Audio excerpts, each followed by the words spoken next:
Hey everyone, what's up? It's BRAP. It is Wednesday, and we have a lot of news to talk about.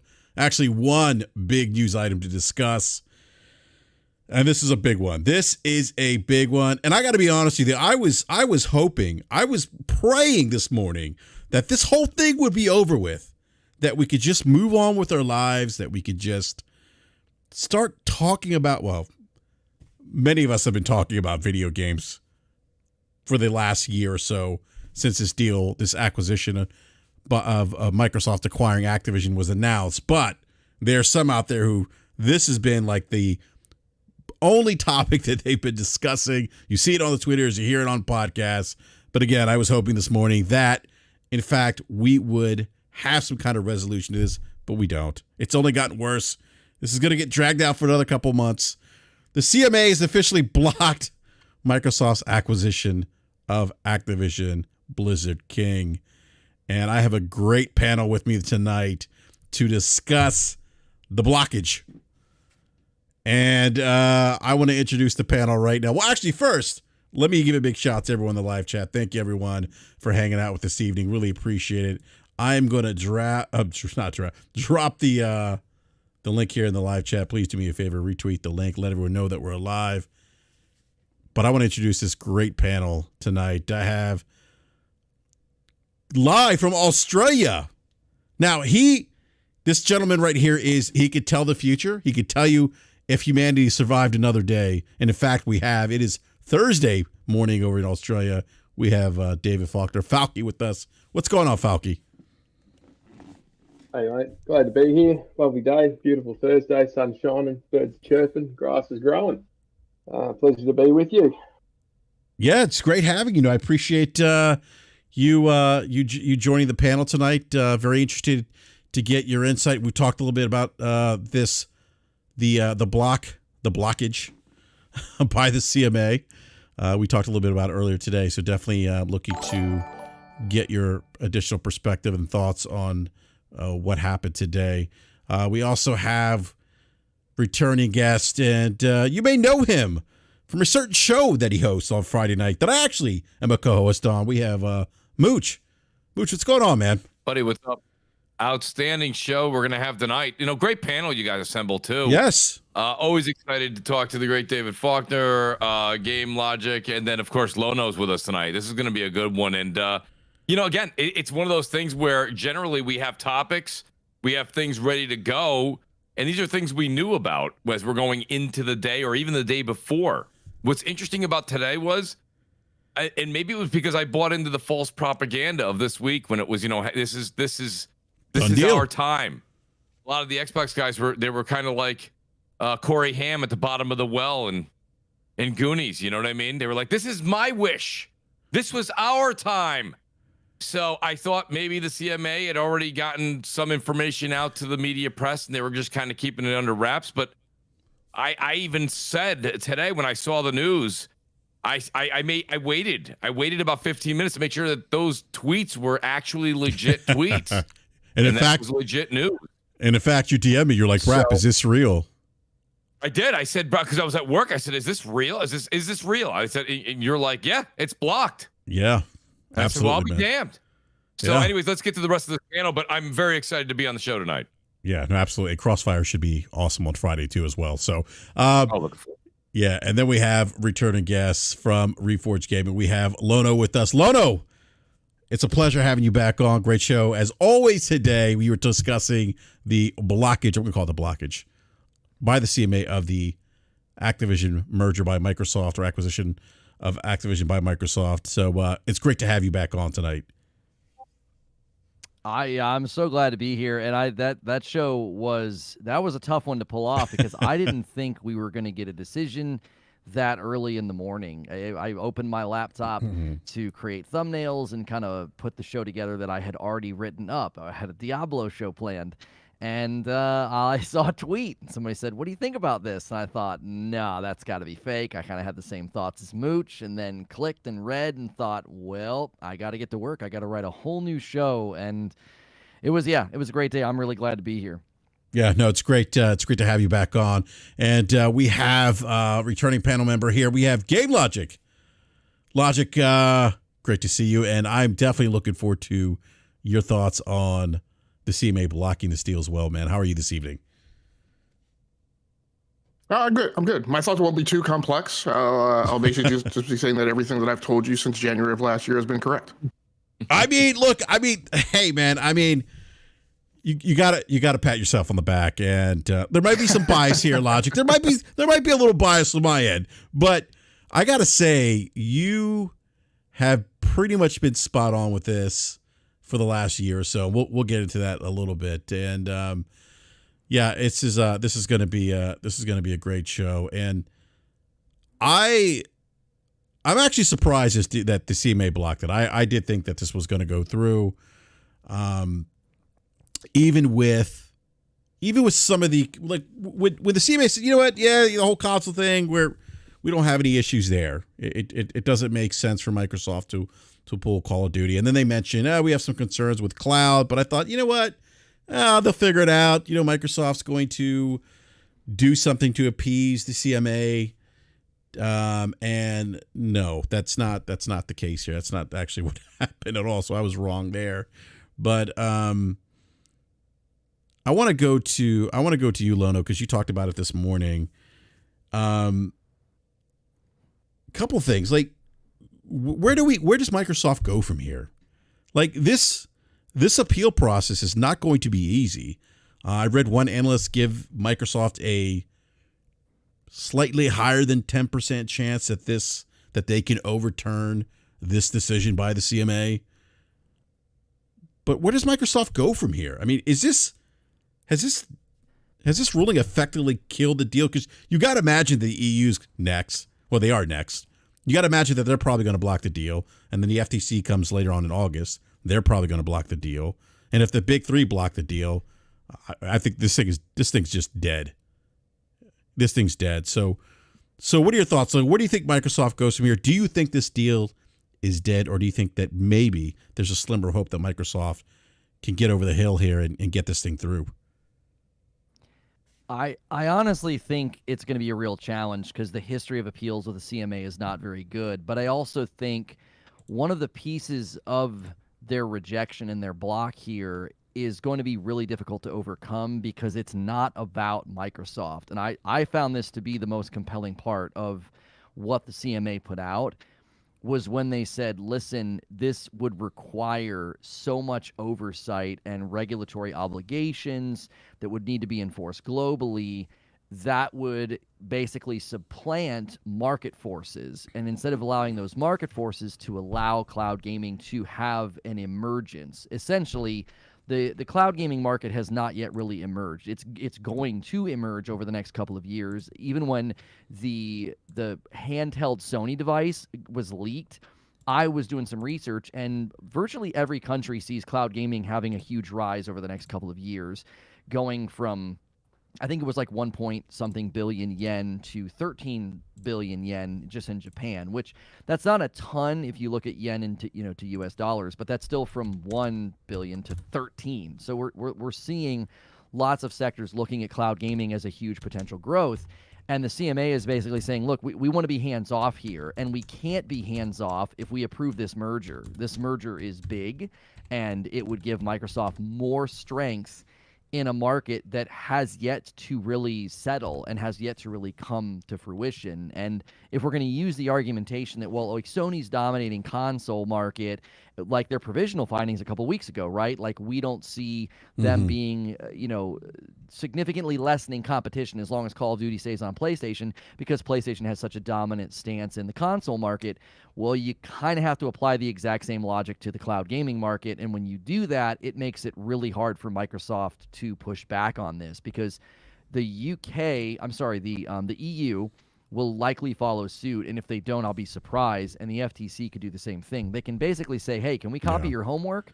We'll just apply the same logic and reasoning and say, look, this is going to require so much oversight and regulation of a market that has yet to really even get off the ground. Why would we hand this much control and strength to Microsoft? They already have a great foothold in cloud gaming. There's not a lot of other big players right now. So I think that, to me, in my opinion, That was the most significant thing they said, because it had nothing to do with Microsoft. It had everything to do with what the regulatory bodies would have to do. You know, and it's funny, just to kind of, piggyback off what Lono's saying. And Lono, I appreciate you doing a lot of that legwork and reading the files, etc. But, when it comes down to it, there was two things here. We were all, for a long period of time, kind of focusing in because everybody was, seeing with the Jim Ryan meetings and the PlayStation meetings. Ultimately, at the end of the day, and please, I have no problem being wrong, it really didn't come down to the consoles at all. This was all about the cloud space and cloud gaming. And like you say, it's such an untapped resource right now.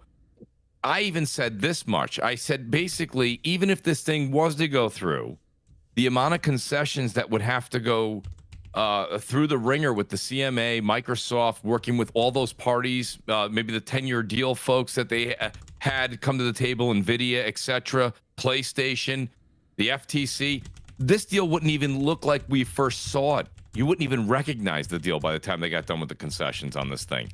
So we all saw this made a left turn when, and I got to say, shout out, it was where I heard it first, Sick Humor had said it, and King Thresh had said it on Roundtable. And, they said, basically, pay attention to what they're saying. They didn't say the CMA was going to vote in favor of it. They were saying, you got to look at it. They're saying they've turned their attention to the cloud gaming space, cloud overall. And that's where this thing got blocked.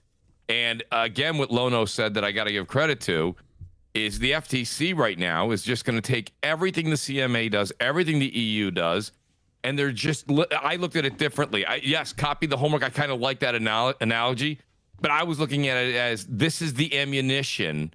This is the exact ammunition the FTC wanted to say this is why we were electing to block, and they made that announcement in December of 22. So, this is just, it's been a long time coming. It's a large deal, and I got to say, I'm more shocked just because the media was out there pushing this narrative that this was just a done deal.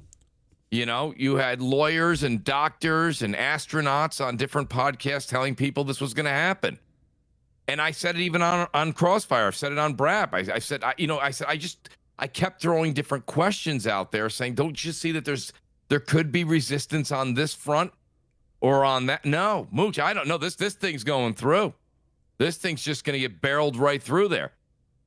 So I'm shocked because I thought this was going to be, the week of CMA, etc., right, for Xbox. But I got to be honest, I didn't see this happening, or at least I didn't see it happening the way it was originally written. So this is a big day, and shout out to Sam Walton, who's in the chat. He says, is this, and I'm paraphrasing because I'm not scrolling all the way back up, but he said, is this the monumental loss that Xbox is dealing with this generation that's equivalent to what happened back in 2013? And, that's a loaded question, too, because I don't necessarily think that this, a lot of people want to run with this as the worst thing ever. It's not the worst thing ever to happen to Microsoft. To be honest with you, I might say no. I'd say that they've got, a ton of studios. Put your money into your talent, advertise, do what you're supposed to do, and don't just go out there and try to buy publishers and let them self-regulate themselves. How about make some good games? That's it. That's what I'm saying. I mean, how about that? How about just the people just make some good games. The IP you invested in. Yeah, make some good games. I mean, they bought an. We're forgetting something here. We're so blinded by the $70 billion. We forgot the $8 billion that was spent in September 2020. Yeah. I mean, that's not exactly chump change. So you've got Bethesda. You've got a lot of teams. You've got a lot of people to take care of. Take care of those folks. Generate some new IP and bring back some beloved IP. Listen to your audience and put out a hell of a product. I mean, I don't see why they can't do that. They did it before. They can do it again. So, I mean, I want to hear the rest of the panel here, but I mean, that's just the, it's still a bit of sticker shock today. It's just, or as we want to say, Twitter shock. I had to do the same thing that Lono did. I had to reach out to BRAP and go, is this real? Is this happening? So, once I saw about 18 confirmed tweets, then I said, holy shit, oh my God, I couldn't believe it. So interested to hear what Game Logic and David have to say as well. But yeah, wow, just this is a day we're not going to forget. This will be this generation's version of the TV as far as memories of something that kind of backlashed on Microsoft when they really had the stage to success before this. So yeah, it'll be interesting, buddy. It's just I'm just going to enjoy what the rest of the panel has to say and learn more about it. No, thank you, Mooch. And I just want to just to read a quick quote from the CMA, allowing Microsoft to take such a strong position in the cloud gaming market just as it begins to grow rapidly would risk undermining the innovation that is crucial to the development of these opportunities. And this was a point that I went back and forth with, and Logic, you and I have talked about this a lot, about cloud and people when they were making deals, Microsoft was making deals with like Boosteroid, and people are like, oh, that creates competition. I'm like, no, it doesn't. Like, Boosteroid cannot compete at the same scale as a Microsoft. They don't have that Azure backbone. They don't have that infrastructure. So putting a game like Call of Duty on a Boosteroid type service or NVIDIA doesn't create competition and innovation, because those companies, and probably NVIDIA more so than Boosteroid can compete in the cloud space because they have that cloud fabric built in. But Boosteroid can't compete at the same scale as Microsoft in the cloud space. There's really two other companies that can do that. Those are Google and Amazon with AWS. So I want to go to Falky here real quick. Falky, give me, we talked a little bit today on DMs, but give me a little more of your thought on the CMA's decision today. Yeah, well, I suppose it's oh, sorry, I'm having a little chuckle here because there's a few people that have ducking and weaving who owe me money on this one. So, look, I'll go back to a point that I think I made it on a post last night. When the CMA produced their provisional findings, they updated their provisional findings and they said, oh, we've had another look at it. We've had a look at the additional feedback. We don't think that the console thing is an issue. And everybody went, oh, it's just going to go like a freight train straight through. In the same provisional finding where they said that, they didn't change any of their commentary around cloud gaming. And the cloud thing was, with the 3 points they investigated, cloud was number 2 and number 3 were the two biggest items that they were looking at. They spent a lot of time talking about it in their initial comments around that they were going to investigate the phase 1, and then the phase 2 got really in depth on it. So when the provisional findings came out and everyone just looked at the press release and went, oh, yeah, no, it's just going to go through. Sony can suck eggs. I'm, well, they haven't changed anything to do with cloud gaming, points 2 and 3. They haven't even looked at updating their remedial, the remedial findings or suggested remedial findings. They haven't touched any of that stuff, which said to me at the time, they still haven't changed their mind. This thing's still a very good chance of not coming through. But then everybody was so adamant. I did also share a tweet about the digital marketing the day before, so because of the time zone thing, it's the same day for me, but it's the day before. So at the end of the 25th of April, the CMA put out a tweet and released a press statement saying that the digital marketing authority legislation and all this other stuff they were looking into was going to be pushed through and overhauled and enacted and all the rest of it. And then the CMA decision came out about Microsoft Activision, and then about 2 hours later they released another press release that said, basically combined the two of them and said, this is the pathway forward we're going to take. And I shared all three of them. So if anybody hasn't read the last one that I tweeted out, read that. There's some undertones in that which are very, very much suggesting that the CMA, in conjunction with the FTC and the EU and a few others, are going to go after the big tech companies like rabid dogs. And they're going to hammer them from a legislative standpoint, not a market competitive standpoint. What does that mean? Get prepared for lawmakers to start making laws that are going to crack up these big tech companies. They're going to force some major issues to happen there. Now, all that aside, we're looking specifically at the UK because all the other jurisdictions have their own that they need to look at. The UK was only ever, the CMA was only ever interested in the UK market. Yet Microsoft kept saying, you've got to look broad, you've got to look global, you've got to look global. They don't have jurisdiction to look global, and they couldn't give two rats' asses about what's happening in other countries. The CMA is only considering what is happening in the UK. And what's happening in the UK, That's a if great you point. read the subtext and actually do some investigation, there's a heap of investment in small startup tech companies that's just not happening, primarily because they can't get a foothold because of Azure and AWS. And you'll have noted in the last 12 months that AWS or Amazon has done an awful lot of, call it deconstructing, if you like, their major contracts with their big suppliers over there to try and partner up more so with the smaller ones. Instead of standing over them and saying, you must do this, they're trying to take a more softly approach to not get the attention of the CMA.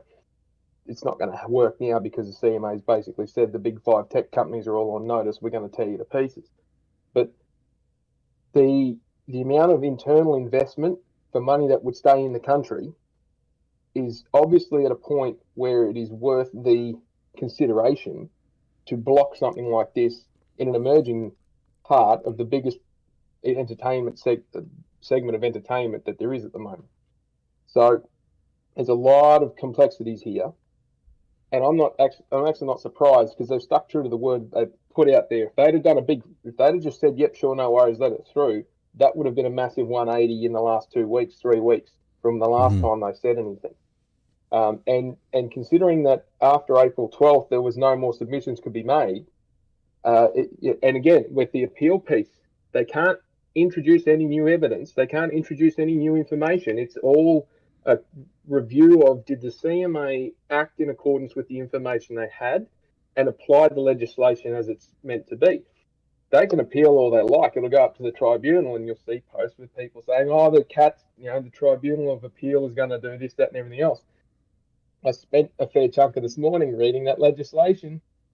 It's not as simple as, like they have in America, send it to appeal and it'll get overturned, because they can't introduce any new legislation. They can only review what's been put there already. And it basically comes down to, did the CMA apply the laws in the manner they're supposed to be applied? And the 3, I don't know what you want to call them, but the 3 panel members that sit on the Court of Arbitrary Tribunal, whatever they call it over there, the review panel, is a High Court judge and 2 technical experts.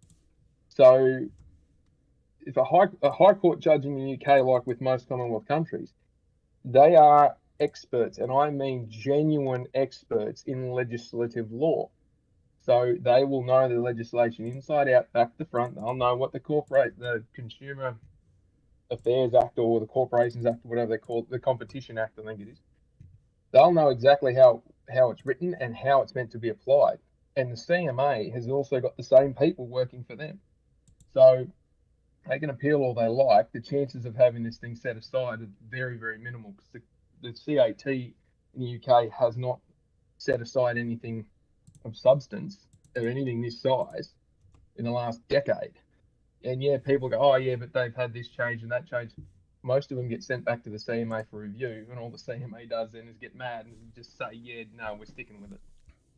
So there's plenty going on. There's plenty left to go on, but I doubt very much that an appeal to the CAT in the UK is going to yield anything, especially with the stupid commentary that some people have been making from Activision and Microsoft in the last couple of hours, like stating that the UK is closed to cloud technology innovation. Come on. Are you genuine about getting this thing through, or are you trying really hard to have the door slammed in your face? David, I have a question for you. What's your take on the domino effect here as we see the EU's decision and we see the FTC looming in the next weeks to a few months? So the CMA has been working in conjunction with the EU, the ACCC, the NZCC, the Canadian FTC, the Japanese FTC. Like, they're all talking to each other. Yeah, and the they've US all got a very similar. real quick, Falky. The FTC's actually gone out to meet with the, if I'm not mistaken, the EU and CMA. I believe that happened in Brussels, that meeting. So they are working in conjunction with one another with this merger acquisition. Yep.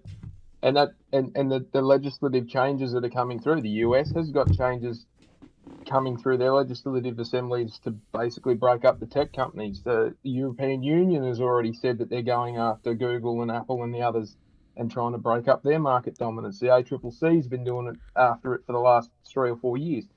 The big OECD countries are taking big steps towards digital markets and making them more competitive, and to try and stop these global conglomerates from basically ruling them with an iron fist from the word go. Now, that doesn't mean that, Google, Amazon, and Microsoft, with all their cloud infrastructure, are being threatened with, you can't have that infrastructure. What it is an intermediary point in saying, well, you can own the infrastructure and provide that infrastructure for sale, but you can't have it end to end. So there's a good example of how that works. In Australia, we've got every state in Australia has a different way of running their power companies, right? Places like Queensland still have all the power generation is government owned and it's sold to the people by the state government. But in Victoria, where it's been privatised, the rules are that if you generate the electricity, you can't then take it from generation to retail without selling it through a market. So everything has to go through the energy market. So what that does is it creates a level playing field for, if you say you're one of the power generation companies like Engie or Energy Australia or someone like that, you generate the power and you sell it at whatever the market rate is into the market. So do it in the US and the EU and all the rest of it. And then retailers can buy that from the market and sell it at retail to the customer. And it stops these monopolies from happening within certain areas where they undercut on the generation and basically just own it all themselves and then jack the price up. Similar things are happening with cloud because of how much it costs to build cloud servers and cloud infrastructure and all the rest of it. It's very unlikely anyone else is going to come into it. So you've got to you're saying Boosteroid won't magically be able to compete with Azure. They think they're going to get to that size, then they're kidding themselves with where they're going to get the money to build that kind of infrastructure. Yeah, that was kind of my point to some of these. So sorry, that's a diversion, but that's basically what a lot of this digital market piece is. They're trying to get this separation between those that own the infrastructure and the back end that are selling it out to whoever's using it. Now, business and private consumers is again, that's a segregation there. But basically, all of the legislative bodies and all of these market regulators have been talking to each other, and they're all looking at the same thing. Would this deal cause an issue where an emerging market with cloud-based gaming, where they've already had two failures, and one of them pretty massive, and the other two that have jumped in to try and get involved in it, being Amazon and Apple, have not succeeded in gaining a massive foothold, even though Apple's the biggest company on the planet. What's happening here? And we've got a huge amount of small and medium-sized players that want to get into it, but they can't afford to because they keep getting locked. They are getting locked out currently and could potentially get locked out in the future. So what are we going to do? And they basically, all of them are looking at the same thing, going, well, this would create a situation where no one's going to even bother trying. So, and then to try and put the remedies in place to do it, it's illogical. So, but then that's the broad perspective. And then you got to remember these regulators have only got jurisdiction in certain markets, and the Japanese FTC is a great example. They came back and said, Microsoft buying Activision creates no issues in competition because there's effectively no Xbox doesn't exist to a degree. It's got such a small standing in Japan, it's irrelevant.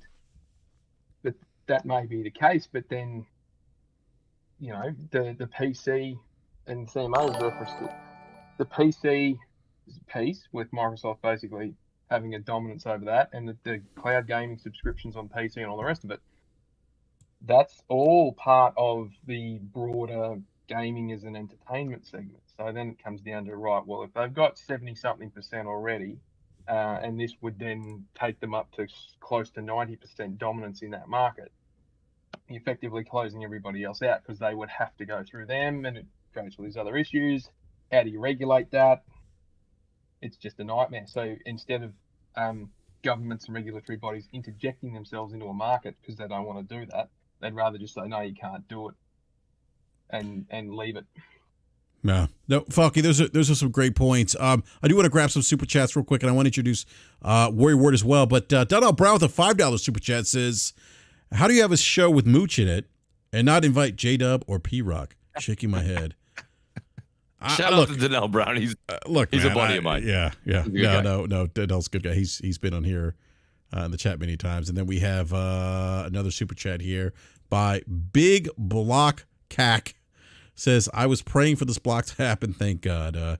Well, I guess prayer does work, I guess. So thank you for that super chat, sir. But I do want to introduce Worry Word. Worry, welcome to BRAP. You missed Lexington Steel. What can I say? But great to see you here, bud. Yeah, I'm sorry if I'm not sounding too great. I'm on my phone, and I'm amazed that it's even working where I am right now. So I don't know if you guys have touched on this or not. It's probably the most important aspect of all of this, and I haven't seen anybody mention it yet. But how in the hell is Michael Pachter still making predictions? That's a great question. I mean, as soon as Pachter said this deal's going to go through, I said, yep, it's not going to happen. Everything. You can flip a coin and have a better outcome, 50% outcome, than base anything on Michael Pachter. It's unbelievable. There has to be some kind of record at this point for making predictions and having them just never materialize. Worry, he made his prediction. It was wrong. And then, before he could even finish his Eggs Benedict this morning, he literally was out there already saying how the appeal process will work in Microsoft's favor. I was going to say, don't understand it. What is it? Do you think he's on some kind of, I don't understand the instant reaction to just have to double down constantly. It's beyond me at some point. I mean, look, go ahead. I'm sorry. No, I was going to say, somebody in the live chat says, if Pachter says tomorrow will be sunny, a sunny day, I will bring an umbrella. Yeah. Like to everyone listening right now, we're not even, like, this isn't hyperbole. This is a track record of Michael Pachter actually has. If you go back and you look some of his quote unquote predictions, you'll see that a lot of times he gets things wrong, and it's become a running joke a lot. So I'm sorry. Go ahead, Worry. No. I was just shocked at that. I just couldn't believe it. The reason why I brought it up is because I did see what Moosh was talking about. I did see him like instantly come out and say, well, the appeals process is going to work in Microsoft's favor, even though no appeal has ever worked when it comes to issues like this. But never mind that, it's going to work because, once again, the Pachter. Yeah, the pack attack. It's just strange. The pack attack. Yeah. That's great. I want to grab two more quick super chats, and I want to go to Game Logic. J-Dub is actually listening right now. J-Dub with a $2 super chat says, great to see you, J-Dub. And Sado.com with the $3 super chat says, wrecking here, David. We blocked the deal. Wink, wink. Thank you for that super chat. Logic, I have to say, sir, and there might be some bias here, that you have been pretty spot on the last year or so with your analysis of the Activision Blizzard deal. And you were one of the first people I remember who talked about the concerns of the regulatory agencies with Microsoft leveraging its adjacencies to gain market share and to put itself in a position where other companies couldn't compete. So just take us back a year, Game Logic. Just take this moment just to kind of revel in more or less you being right. Yeah, well, no, I mean, I said first thing this morning, even as I took off on my tirade, that I was not going to spend the day, dangling my junk in people's face and doing a big "I told you so." So, I mean, I'll just go through. I think some of the points that I thought I'd highlight, to not recover things that the rest of the panel already did. I think the first thing I wanted to mention is the perspective that the CMA had said we're okay with how this affects the console space.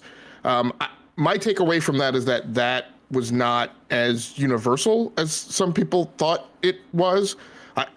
My take from it was that they said that they they had gained confidence that it wouldn't make sense for Microsoft to pull COD off of PlayStation. And that was pretty much the extent of it, with my feeling that everything else about the console competitive space was still on the table. And I haven't had a chance to crawl entirely through the CMA findings today, but Charlie Intel, actually the site that does a lot of Call of Duty coverage, who's obviously invested in this, broke a couple points out that kind of leaped out at me. The first of which was that, and these are quotes from their tweets, right? UK CMA also says that while it's a benefit to consumers that Activision games would end up on Game Pass, Microsoft would have all the incentives to increase Game Pass prices, ultimately harming consumers. So that is something that all of us have mentioned at different points. I haven't necessarily felt that those price increases were going to be like, a volcano spike going off in 1 year's time. It will creep up over time, as has been the case with something like Amazon Prime. You can go back and map out when those price increases have happened. They happen pretty regularly at pretty much the same interval across years, and pretty much increase at the same overall percentage rate. So I don't think it's too much of a jump to expect that would also happen with Game Pass. But just like I've said, right, part of the problem is that taking Call of Duty and peanut buttering it across a ton of different properties and different outlets isn't going to necessarily protect the Xbox the Xbox community from overall price increases on Game Pass. And Spencer came out last year and said, look, we're probably looking at increasing prices for games, Game Pass, and other services. We're not going to do that all at once, but it is probably likely to happen. Another thing that leaped out at me that Charlie Intel pointed out was the UK CMA also appears to have called out Microsoft to offering COD to Nintendo, saying they have no evidence for Microsoft or Activision that Call of Duty can actually run on a Nintendo console as of now. And this is another thing that I've said, is that whether or not it's the Switch or the Switch Plus, the likely lineage and the likely expectations that we should have of the next hardware set from Nintendo still isn't necessarily going to put it at parity with the PlayStation 5 or the Xbox, and therefore the version of Call of Duty that's going to run on that hardware set or today's Nintendo Switch is going to in some way be differentiated. It's not like they're going to port the code over to the Nintendo hardware platform and it's just going to be the same old Call of Duty. It's going to be something different. It's going to have to be cloud enabled. It's going to have more server side provisions being made, and the whole point of a lot of this discussion and a lot of what I feel is the propaganda is that, Microsoft and a lot of their fandom have said, well, it's going to be Call of Duty and it's going to be the same everywhere. Well, it's not going to be the same everywhere because it's not running all on the same platform. There has to, by definition, be differences, and those differences will convey themselves in either content or fidelity or performance. And so that was cited by the CMA. And I think the third thing they said was the UK CMA says Microsoft's deal would not accelerate Activision games on cloud services, as Activision would have to bring their titles to cloud gaming eventually anyway. Says the 10-year deals are not enough. The 10-year deals are not enough as cloud gaming is new and can change the industry in 10 years. I don't know that I necessarily agree with all that, but one thing that I have said is that Microsoft has been running around making these 10-year deals, giving them out like candy, giving them out like Oprah does presents to her audience. And I'm like, nobody, oh my God. Nobody, right? Everybody gets humpback whales. You have a 10-year deal. You have a 10-year deal. Yeah. And my whole point is this goes back to the exact same question, BRAP, that you and I have been asking of Microsoft and the community from the very beginning. The thing that we've been asking is the assertions that this deal is good for gamers, all gamers, and this deal is good for the industry. And we've constantly asked the question, going on 16 months now, how? Talk me through it. Explain to me how it is good for all gamers and good for all competition. And no one is able to do that, nor has Microsoft. And the only answer that comes out is, oh, well, it makes COD cheap in lots of different places. And I'm like, that's not an answer to that question. By the same token, everybody has said these 10-year deals are good because it proves Microsoft's good faith, or it proves something else. And I'm like, or it's good for the industry and it's good for cloud competition. How? And I'm like, how? If ABC lets an affiliate broadcast a football game, that does not make, and I don't keep up with football, so I don't even know if ABC has an NFL license right now. Like, that doesn't make that affiliate able to compete with ABC, right? That just takes the content that ABC has and leases it out to somebody else to rebroadcast it. Here in my drug analogy, as we talked about earlier this week, stands. If the big drug dealer breaks off 30 keys to give to a new distributor in their territory, that does not make that vassal drug distributor, right now a competitor to the one who controls the supply of the drugs. Like, and that should be patently obvious to anyone kind of looking at this from the outside. I don't think that needs like a lot of further like complex analysis. That should be very clear. So, you know, just 3 points that, you know, we have been saying the whole time, and that, you know, again, like I said, should be patently clear. And I'm not entirely sure why, you know, people don't get it other than just a refusal to believe. I'll go back to the second point I'll make is BRAP, you'll have to interject and tell me when to break off from a lot of this. No, you're good, man. I'll go back to the main thing that I said this morning, which is, you know, my main lesson learned from this is stop believing bullshit rumors from sketchy news sources, untrustworthy so-called journalists. And I'm just going to say, stop listening to Tom Warren. Stop listening to Destin Legary. Yes, I'm going to say it. Stop listening to Jason Schreier. Stop listening to people who come out and are wrong and get blowback from companies and corporations who say that those reports are inaccurate, right? Take them with a grain of salt. In particular, look to see other people and see whether or not their news outlets and see whether or not they're reporting the same thing. Check to see if they are trustworthy. Gamers Rant, right, doesn't rank in my top 10 list of trustworthy news sites, right? Because they have limited resources. And like I've said on another show, right, if it's something involving a major business or a major deal or whatever, if the Wall Street Journal doesn't report it, don't buy it, right? Wait.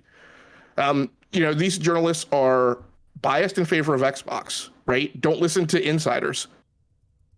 Look at the news, take it with a grain of salt, corroborate it with other sources before you jump off a bridge, right, believing whatever somebody else says. The third thing I'll go to is what you mentioned at the start here, BRAP, right? Leveraging cloud agencies. I've said forever since day one, the concern that these regulatory agencies are going to look at, and I've pulled case studies from the 1960s when, you know, our own Supreme Court ruled on cases that the FTC had blocked a merger where it was the same type of dynamic where you have a very large corporation looking to acquire a smaller competitor, right, to make greater inroads to a market that was not their core market, right, which is what's happening here. As I said a few shows ago, lots of people like to run around and say, well, Microsoft's not a competitor to Activision, but they are. Microsoft is also a publisher, as is Activision, a publisher of video games. They are competitors, right? I said by way of acquiring Activision, number one, you immediately reduce the total number of suppliers, right, by one. You give people less choice. One of the primary people who should be looking to produce a COD alternative should be Microsoft, and they have not done that. So these regulatory agencies are going to be looking at, okay, if Microsoft acquires a game publisher, what other market strengths do they have that they can bring to bear to give them greater inroads to any particular market? And obviously, as we mentioned, right, Microsoft is the number 2 cloud provider on the planet. Not in America, not in North America, on the planet.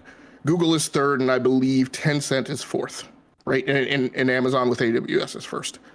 So obviously that should be something that the regulatory agencies look at. Again, Kubernetes. Giving yeah, go ahead.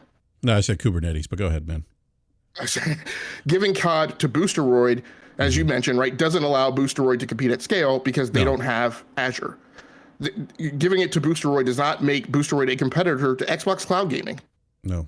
Right? When somebody looks at the only way that those cloud service providers, quite frankly, become a competitor is if it is in a geographic area where people have connectivity problems connecting to Xbox Cloud Gaming, and they would look at Boosteroid as an alternative. Some of the cloud providers that they've made deals for, and I think we talked about this on a show, or maybe we didn't because I wasn't on it.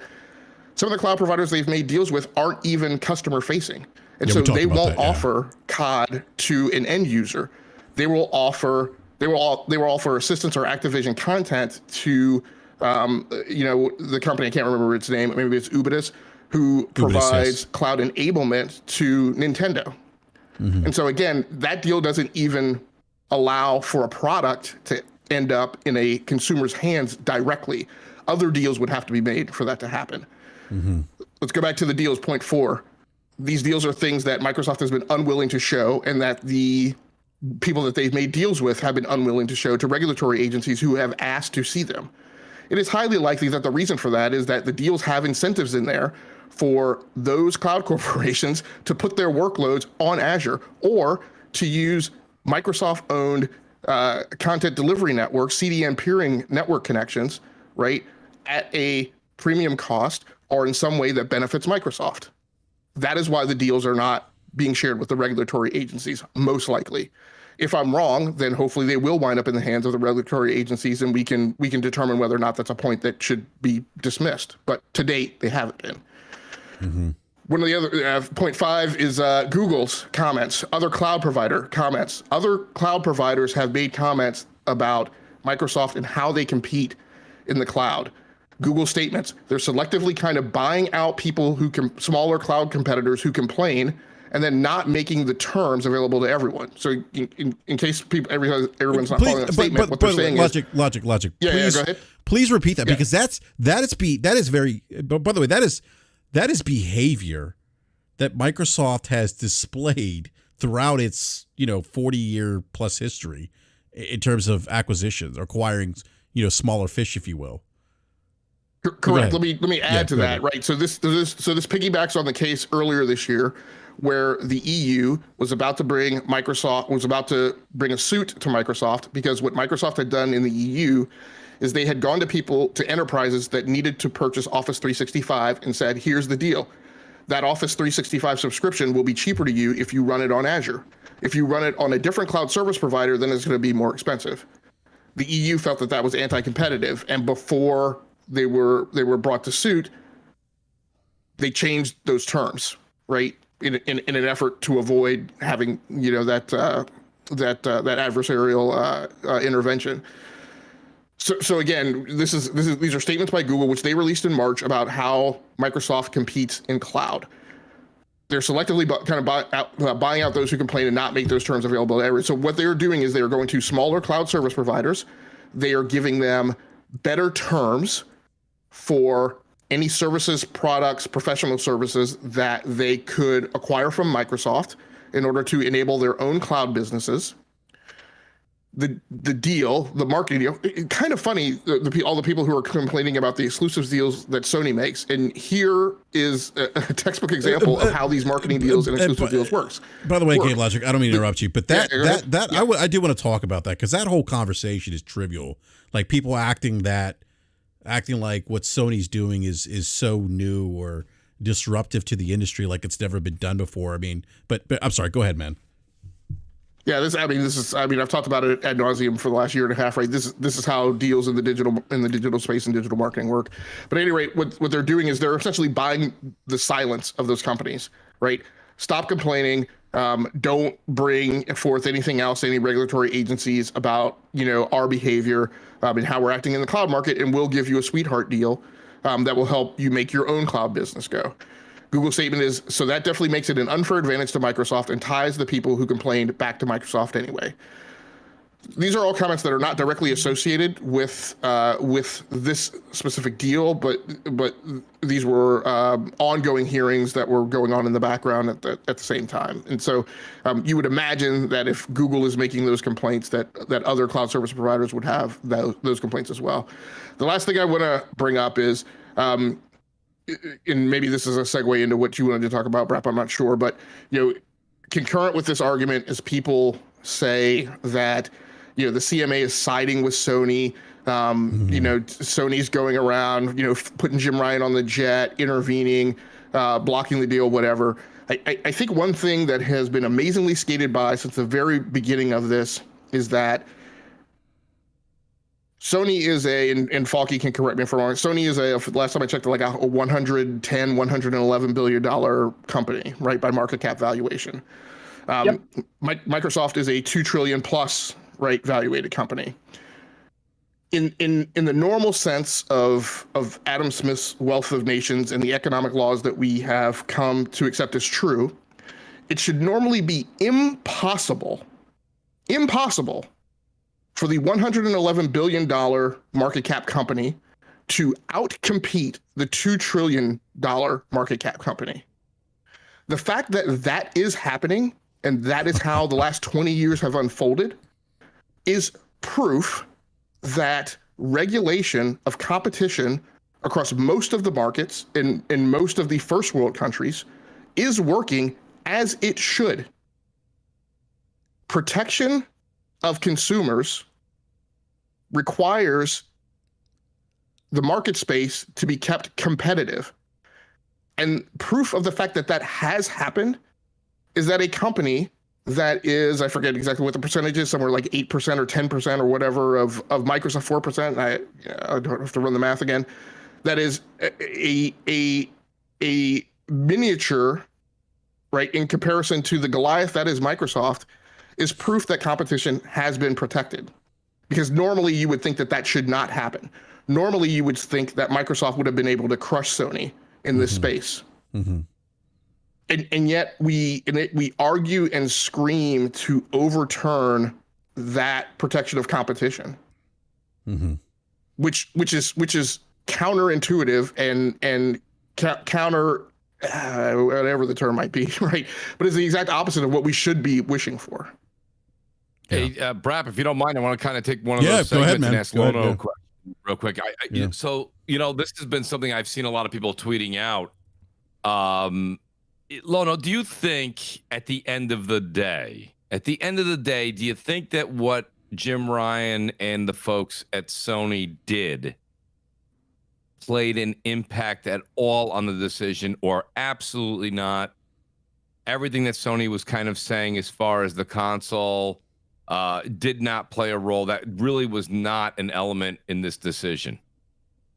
It doesn't really appear that what Sony had to say played a role in this, because Sony corrected the CMA and called them irrational not like a week ago. So I don't see that weighing in here, because when I read their post, the CMA's post, it very much was broken down very simply. It's like, we considered the benefits to the merger. Like, would this actually benefit the market in the UK? They actually considered the remedy proposed by Microsoft, and they walked through their cloud gaming concerns. I don't really see Sony playing any role at all. People that are trying to claim that, like, oh, they're siding with Sony, it's like, do you really think Sony won points with the CMA calling them irrational and pointing out like errors and using charts to show all the things that they didn't consider?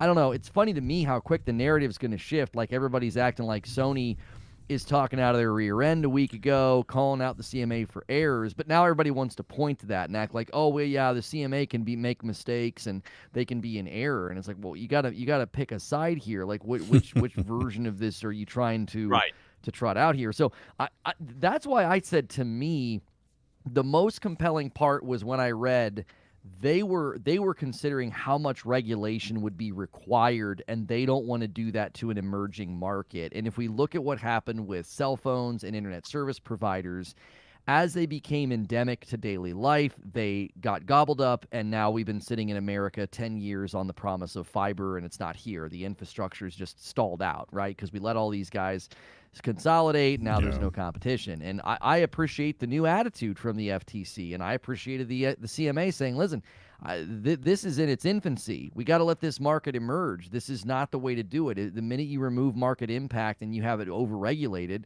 that's just as bad. I mean, that's two bad things happening at once. You're letting a strong company buy more strength in a market that hasn't emerged yet, and then you got to regulate the crap out of it. I don't think anybody who thinks that CMA signed with Sony or they're in agreement with Sony, it's like, I don't know, man. Sony took a big swing about a week ago, and I don't think that got them in any good graces with the CMA. Now, that doesn't mean that the CMA is not going to consider that new evidence, but this decision today has nothing to do with Sony, as far as I can tell. Yeah, I would agree with that. I mean, everything that's come out, the literature that's come out today, and what David did an outstanding job, as well as a gamer Logic and yourself earlier in the show. I also do agree with that, but I mean, it's funny because Twitter and some of the media sites run with it, and it does seem like they are, still saying, oh, Sony was, all up in the CMA space and they were crying and this and that. And I also don't believe that at all. Go ahead, David. I know you've been wanting to chime in. I apologize. All right. I touching on a few things and exactly with what you're just saying. Look, Sony had a dummy spit. Let's call it what it is. CMA changed their perspective, and Sony had a dummy spit about it. And they had a monumental throw the toys out of the cot moment, right? And that was published on the last day that they could possibly put something in for the CMA to consider it. now look, they're entitled to have their say. They're entitled to say what they want to say. Whether the CMA's taken that into account or not, it seems pretty clear from the wording that's in this result that the CMA didn't change their perspective on the console piece. But it does raise an interesting point that a lot of people have glossed over is, and Game Logic mentioned it before, and there's a few others that have said it on this panel today have all made mention of it. What is the value of ABK if there's no Sony money coming in? And we're talking somewhere in the vicinity of about $1.2 to $1.5 billion worth of net bookings, right? This isn't gross revenue, this is net bookings. Gross revenue is higher than that. So if you wind that out, and then you wind out the cancellations from Xbox owning it, you're going to take somewhere near $2 billion worth of net bookings out of the ABK annual profit and loss. They're only making net profit of $700 million.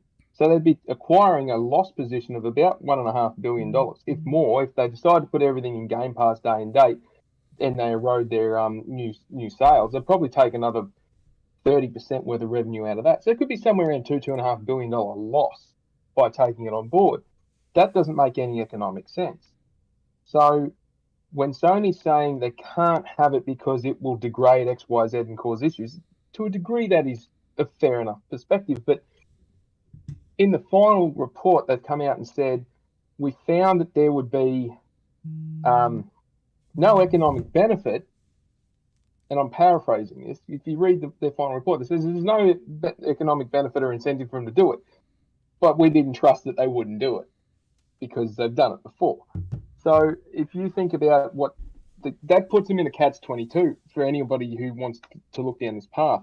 If you want to acquire something and you want to take a loss and you're going to use it to provide a loss-leading strategy to foreclose or gain a market foothold, you're not allowed to do that. This sets a precedent. So if Microsoft was to acquire them and there were all these remedies put in place, they'd either have to continue to put it on PlayStation, and PlayStation would have the upper hand in that negotiation by saying, well, the CMA and whoever else does the same thing has basically said you must continue to put it on PlayStation, so you can pay the 30% storefront fee and you can ensure that it's up to XYZ spec. Otherwise, you guys are going to be out of pocket billions of dollars, which you're counting on.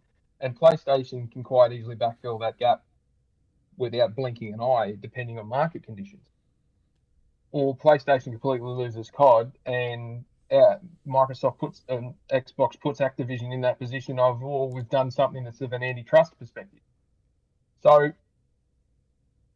and I say it like that because it comes back to, did Sony having a hissy fit make any impact? Well, not directly in the wording, but the outcome is that when it was first announced, the expectation was Activision games were never going to be, new games were never going to be seen on a PlayStation. To look at where we are now. Now, the reasoning for that might not be the direct involvement of Sony. They certainly jumped up and down hard enough to make a lot of things that may have been overlooked get looked at. And I encourage people to go back and look at the wording of how the final result came out. Yeah, they didn't find that it was going to be anti-competitive in the console space, but the way that they've worded it is very important for anybody in future acquisition points that are looking into it. There's a precedent that's going to be set by this, and if they try and appeal it at the court, again, whatever comes out of the appellate process, it's going to be, 2024, 2025 if they're lucky, and this thing could drag on under appeals if the EU and everyone else falls in line with what the CMA has done. This thing could be dragged on under appeals for the next 18 months, 2 years. Mm-hmm. Do you think shareholders are really going to go along with that? Do you think that those that are investing money are going to go along with that? That'll have been 4 years since they announced it by then. I was gonna actually bring that point up, Falky, about Microsoft has to pay Activision. Was it like $3 billion if the deal isn't closed by, I think, July of this year? Is that right? That number correctly? That time frame? Yeah. Yep. Something. It's around July. So the qualifying period was, if it was after the 12th or the 18th of April, the deal didn't close. There was $3 billion plus costs that had to be repatriated to ABK. But again, if there's ways around that. If Microsoft says we don't care what anyone says, we're going to charge forward and do it, the CMA could quite easily come in and say, well, you have now breached what we've asked you to do. You haven't had your time in court. We're now going to ban Xbox from operating in the UK. Simple as that. So what happens if Xbox is not available in the UK anymore? Well, what's the second or third biggest market for Xbox then? UK, yeah.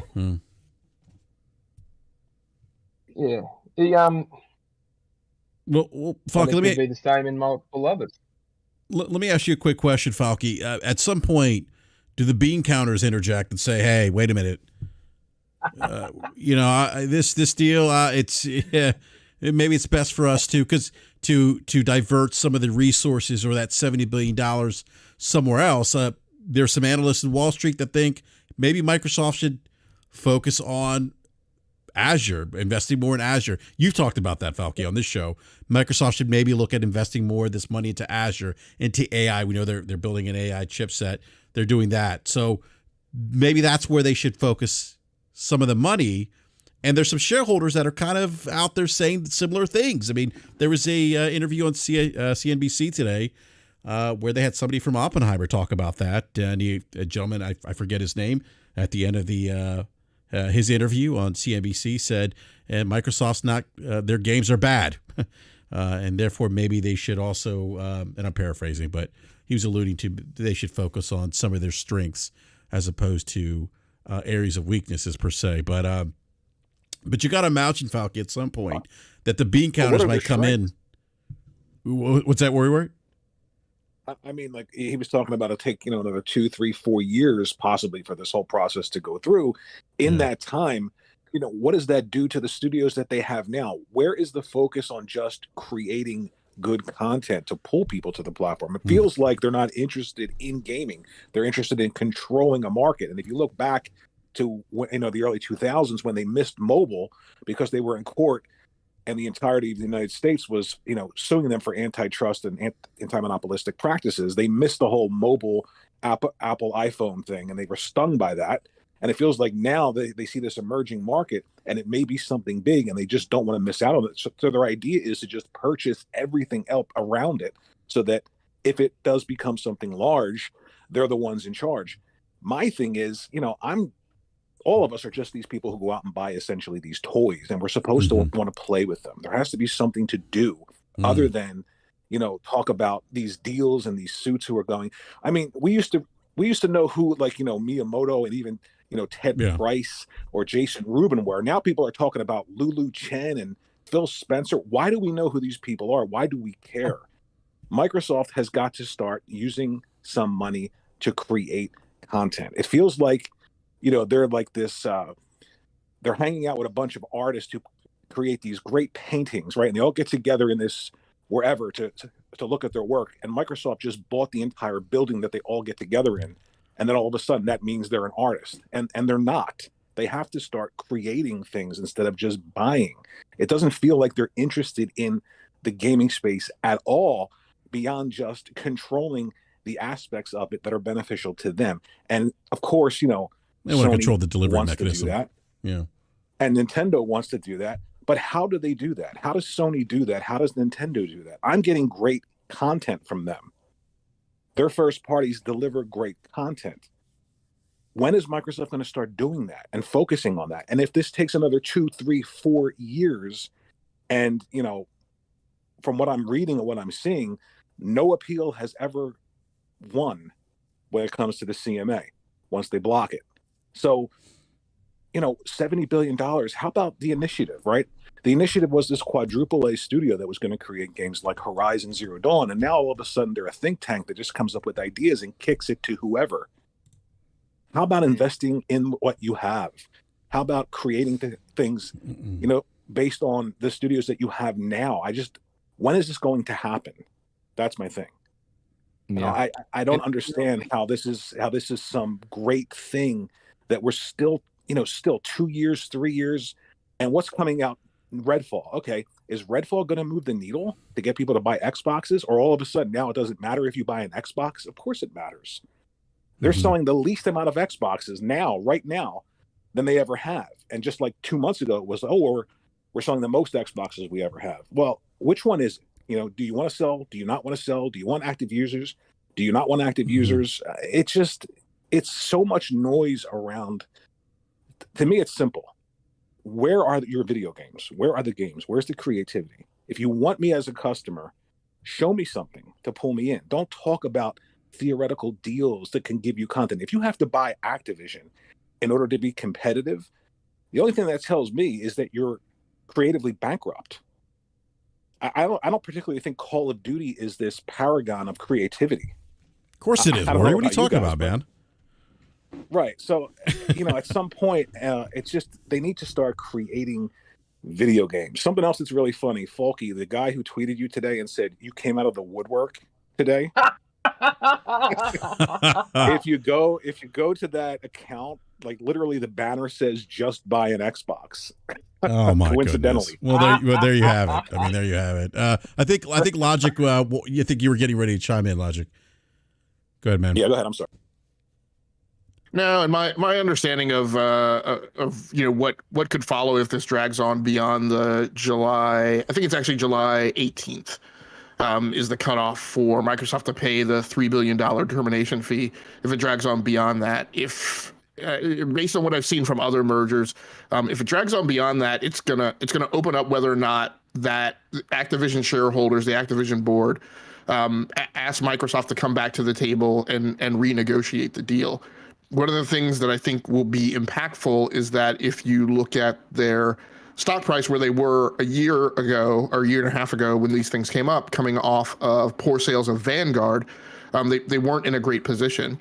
You fast forward that reel now, they're on a high, even though their share prices are a little bit down. Call of Duty Modern Warfare 2 is performing very well. And the future looks a lot brighter for Activision.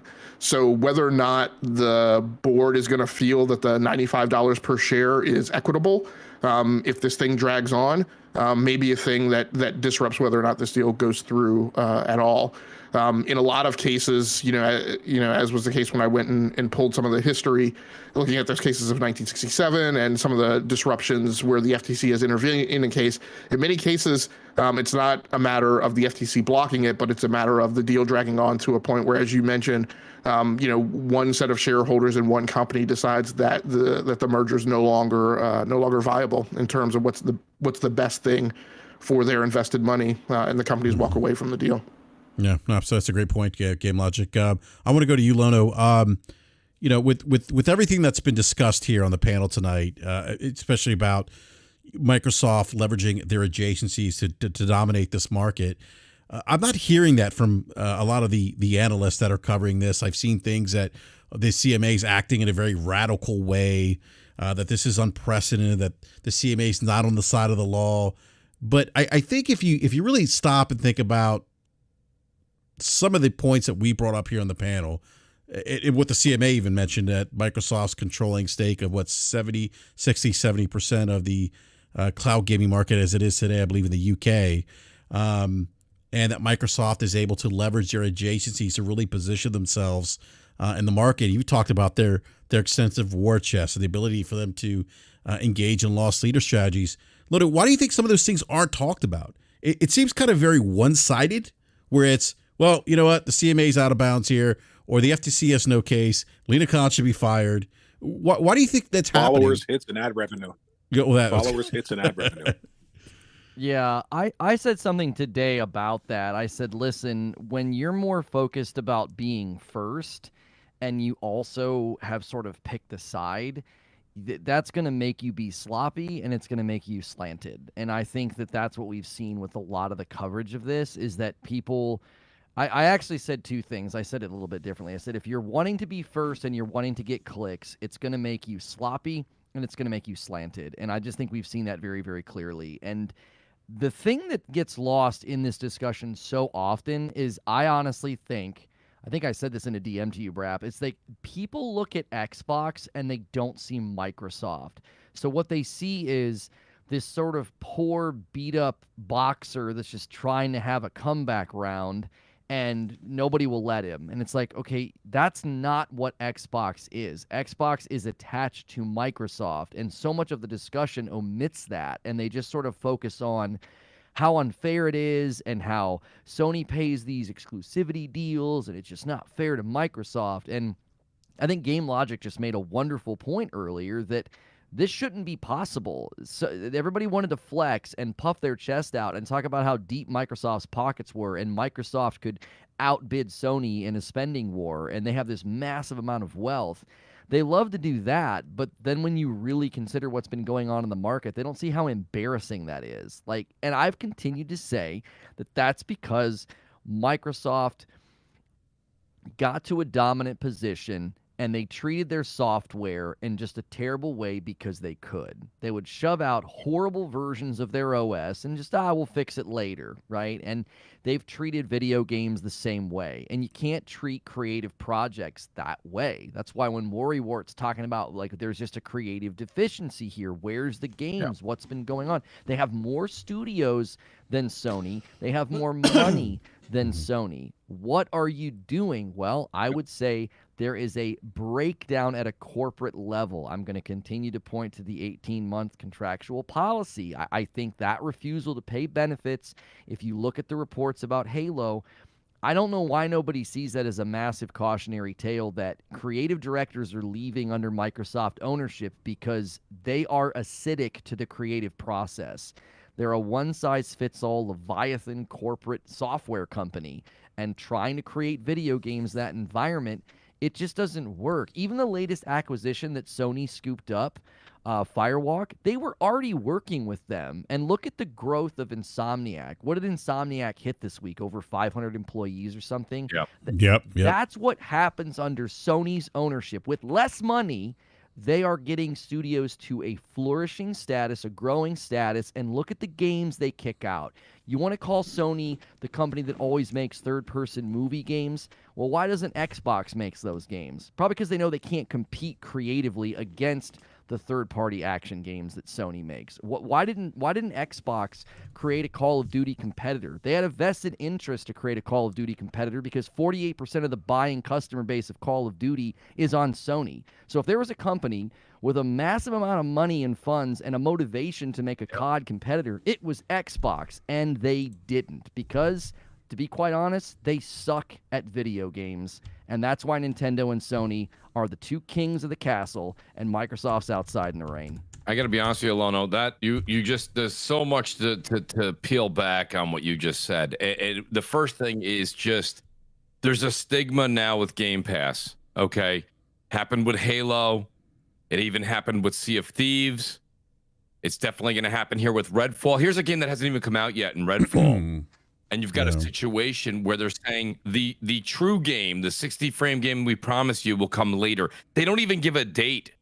They don't even give a season later. Okay? So you've got this situation where this is a system you're paying into for essentially early access. Essentially. I mean, that's just the way it is. Grounded. Thank you, Darksea in the chat. Grounded as well. But at least with Grounded, they said it was early access. And then to piggyback on Worrywart's point, and it kind of goes, and I don't know if maybe he based his opinion on what the great Steve Jobs said back in the day, but it's the whole thing where there's just no taste. There's no actual art or flavor. I mean, they had their word processing and Word. And, you know, and now someone who's a big Microsoft fan may show me some history documents, but, you know, Steve Jobs came out and said that they would have never had all of those beautiful fonts if it wasn't for Apple. And, you know, it's just, that's the thing. You know, you say, well, Mooch, I don't need to have beautiful fonts for my, you know, my Word document. Well, maybe you particularly don't, but that's what it comes down to. You know, that's what it comes down to. So there's just this stigma with Microsoft, and now what they're trying to do, and again, Worry with a great analogy, is they're not even, you know, they're buying the gallery, and they're saying that they create the art. You know, the art is done by the artist. It's done by the game developer. They're buying a lot of galleries that hold this art on the wall. Yeah, you have to create a space where creative people want to come to work, and just because you've got more money than another company doesn't mean that creative people are going to want to come and work for you. You have to create that environment. And you're seeing more and more creative people leaving these studios that Microsoft acquires than people coming in. Why are people, great analogy, $2 trillion, all the money in the world, hands off, essentially you can do whatever it is you want. Why would people leave that environment? You have to ask yourself that question. Well, worry. That's, I know that was rhetorical, but I got to say, all we ever heard when they were getting Obsidian and they were getting these other teams, we're like, we let them be creative. We give them their creative freedom. But yet you're seeing people from Playground Games and other part of the initiative are leaving because I don't think they feel they have that creative freedom. And David, I definitely do. They have that creative. They don't have that creative freedom. Like, I think we're getting that sales pitch from the Microsoft brass, right? We're hearing that from them. I'm just not at this point at the exodus we're seeing of talent, and we're not seeing the art director or maybe just an assistant musician in the music of a game. We're seeing founders of companies leaving to make their own. So it's a question. If you guys want to answer it, answer it. If you want to keep it rhetorical, go ahead. But is Microsoft and Game Pass, now that they're really getting their backs pushed against the coal to get this product out and get it filled up, I think they're just like, listen, Redfall's not done, put it in there. Starfield's not done, put it in there. You heard Joe Staten say it when they released Halo. At this point in time, he says, and I'm paraphrasing, why should we hold this game? Why should we hold this IP? Let's put out what we have, and it's a 10-year plan. We'll add to it as we go. So basically, folks, you're paying $10 or $15 a month, respectively, to play alpha and beta games. They're not completed. They're just not. And the biggest sales pitch to Game Pass was not MLB The Show popping in once and again, or an Outriders type of game showing up out of surprise. It was the Microsoft-owned Xbox Studios AAA first-party games. And they're either not there or they're not finished when they do enter the service. And David, please go ahead. I apologize. I went on a bit of a mooch rant. It's all right. It's all right. I'm just enjoying it. We've all copped it for the last 6, 9, 12 months, hearing all this crap telling us that we're all wrong. Sorry, there's a couple of things that I just want to touch on. Look, again, running back through it, to answer BRAP's question about what the bean counters have been saying. Well, look, if you go back and have a look, and again, I'm in the finance stuff, so I've gone back to the reports. Microsoft reports in 3 separate divisions, right? You've got productivity and business process, which is where cloud and Azure basically lives. Then you've got intelligent cloud, which is where other server products and business stuff lives.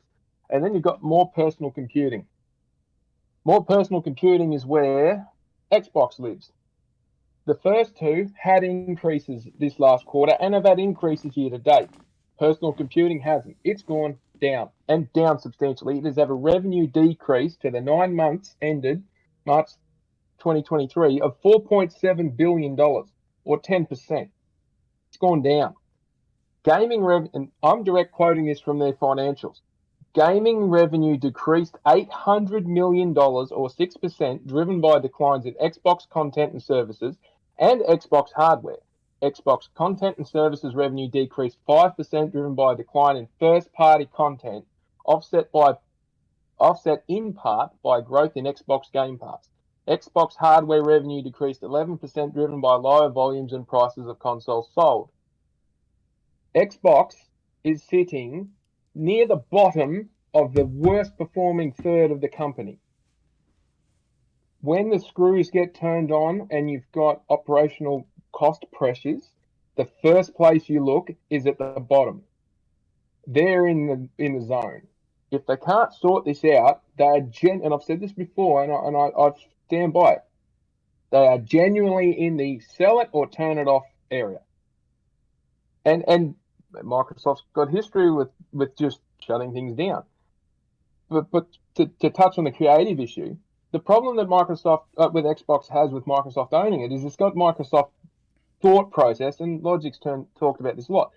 How do we leverage what we do with Azure and business and all that and turn it into something we can then monetize to sell to the consumers. Most of the other stuff that's sitting in more personal computing in terms of what's in that. So you've got Windows OEM revenue. Well, that's the consumer side of what they sell to the businesses. So Office 365 and that sort of stuff. That is for consumers, not business. Devices revenue. So that's like your Surface Pro. Again, they have massive amounts of those that are being sold to businesses, which is in the profitable business process segment that sits at the top of the tree. And this is the offering that they have as a subset that go out directly to private consumers. The only thing that's in here that does not have a profitable business relevance where they can just offer this to the private public and just say, hey, look, we're already making scoons over here. It's no skin off our nose to offer this. So it's profitable. It might not make much revenue, but it's profitable. The only thing sitting in more personal computing that currently is showing as not profitable, and I'll argue that case with anyone who wants to argue with me of it, is their gaming. That's the only thing sitting at the bottom of the tree that is not showing sustainability and profitability when they try to apply what they're successfully doing in business to something that they're trying to distribute out to in private commercial, so individual consumers. So where does that leave Xbox? That leaves them at the bottom of the pile with a big fucking problem, because if they need to redistribute money to prop up their more profitable and more revenue generating, I'm talking the guys at the top are making 30-40% growth quarter on quarter like clockwork, even in the depressed market. Why would you not invest money in supporting that kind of revenue growth and then pour it into something that's losing you money anyway? You'd make more money by cutting off the thing that's losing you money and selling it. How does that feed into sorting out their issues with their creativity? Nintendo's only focus is their gaming, right? They've got other things there, but their main focus is propping up their gaming part. Their gaming is number one. Same thing with Sony. Their gaming is number one. That is where they're focused. That's where they spend their money, attention, and time on. Yes, they've got other things that go on, but Sony's PlayStation gaming is like 35 to 40% of Sony's revenue. Yeah. And that's where it's coming from. That's where the creativity is, and that's where they are making big inroads. And they're solid, they're stable, they're profitable, they're sustainable. The future looks bright. Nintendo, Sony, any of the other major platform holders that have got that outlook, because they're not buried at the bottom and they're a behest to some non-committal business strategy that just doesn't work. I can tell you firsthand, you talk to anybody, it's business-to-business conversation, you can get brutal, you can be lethal, you can be as direct as you like. And at the end result is you're both trying to negotiate a position that gets a benefit for both sides, right? And there'll be some grey area, but you'll get there. You try and talk to a consumer, it's like trying to get blood out of a stone. They won't want to give you any money unless they're seeing value for it. Value comes in multiple different ways. Because in a private, business to consumer engagement, the proposition of value is so vastly different, you can't quantify it. What I find as value is not the same as what anyone else on this panel finds as value. If they can break out from underneath Microsoft and actually have someone who gives a damn about the creativity, owning them, giving them the license to do it, and put some oversight for production in place, get some pipelines built, you would solve 90% of the issues they currently have. And you would do it for about a tenth of what they're proposing to pay to Activision. Like, it would even be feasible to reverse merge Xbox out of Microsoft and sell it over to Activision. That might even solve half their problems. But again, if you're gonna try and fix something that doesn't have a chance of being fixed, it's just not going to happen. And it's a detriment to the broader community. And yes, everyone thinks I hate Xbox. I don't hate Xbox. I just dislike the way that Microsoft fucks around with them. I'm going to talk about the community here in a second. If they want to fix it, if they just, I don't know. I know I'm ranting on here a bit, but that they are at like dead last in that list, and by a long way now. And I don't see how they're going to recover from it. If EU or ACCC or FTC, if somebody else blocks this and it expands this thing beyond mid-2024, the bean counters will say it's not worth it, pull the plug, we've got other areas we need to focus on. They only, with all those layoffs they had, and looking at these financial reports, that only brought them back to where they were 6 months ago in terms of their net results and cash flow statements. They haven't grown their balance sheet. They've only just recovered to a point where it was. You know, the economic drivers are going to be fierce, especially with this recession that is screaming down the railway line for the US. And if they're going to have issues in Europe and Asia with increasing their growth areas there, because as I said before, the market regulators aren't happy with what they're doing. More personal computing division of Microsoft may end up cutting out one or two items, and gaming's right at the bottom. Hey, Brad, 38 seconds. I need 38 seconds. Yeah, go ahead, man. Go ahead. And then I want to grab the super chat, but go ahead, Worry. What he was just saying about, they're at the bottom. What fixes that? I literally said today, I think it was like around 12 o'clock in the afternoon, I tweeted out, we're in the Sega Saturn phase of Xbox. Oh, we may get a that. Dreamcast, but after that, it's Master Chief and Sonic at the Olympics, full third party. Third party would solve a lot of the issues that they're having, and I think that is where they're headed. Also, when he touched on Nintendo and Sony, that's all that they have in terms of video games. The number one, being smaller, you're able to focus more. You're also able to pivot. And look at what Nintendo's doing now, right? They're already dominating when it comes to making great first-party content. Their games sell, whether or not you like them or not. Their systems sell. But now they're moving into movies. Their first movie next week, $1 billion. So everyone seems to have this ability to sort of, create and differentiate. Everyone does that except Microsoft. And I can't understand how the $2 trillion company can't do that. And I really believe that we are seeing the beginning of a third-party Xbox, a publisher, once they have all of these studios that they already have. They don't need Activision, Blizzard, and King. They already have enough. Go third-party, make some games, get some creators to make some games, and put those games everywhere. Because putting them in one place like Game Pass is not getting it done. No, and it's funny. We used to say it a lot on podcasts, and now we don't say it as much. But we used to say all the time that Microsoft's real end goal here was to try and get Game Pass on the Switch, on the PlayStation. And I mean, clearly, we are a long distance. That was documented, by the way, Booch, that they tried to do that. Say again?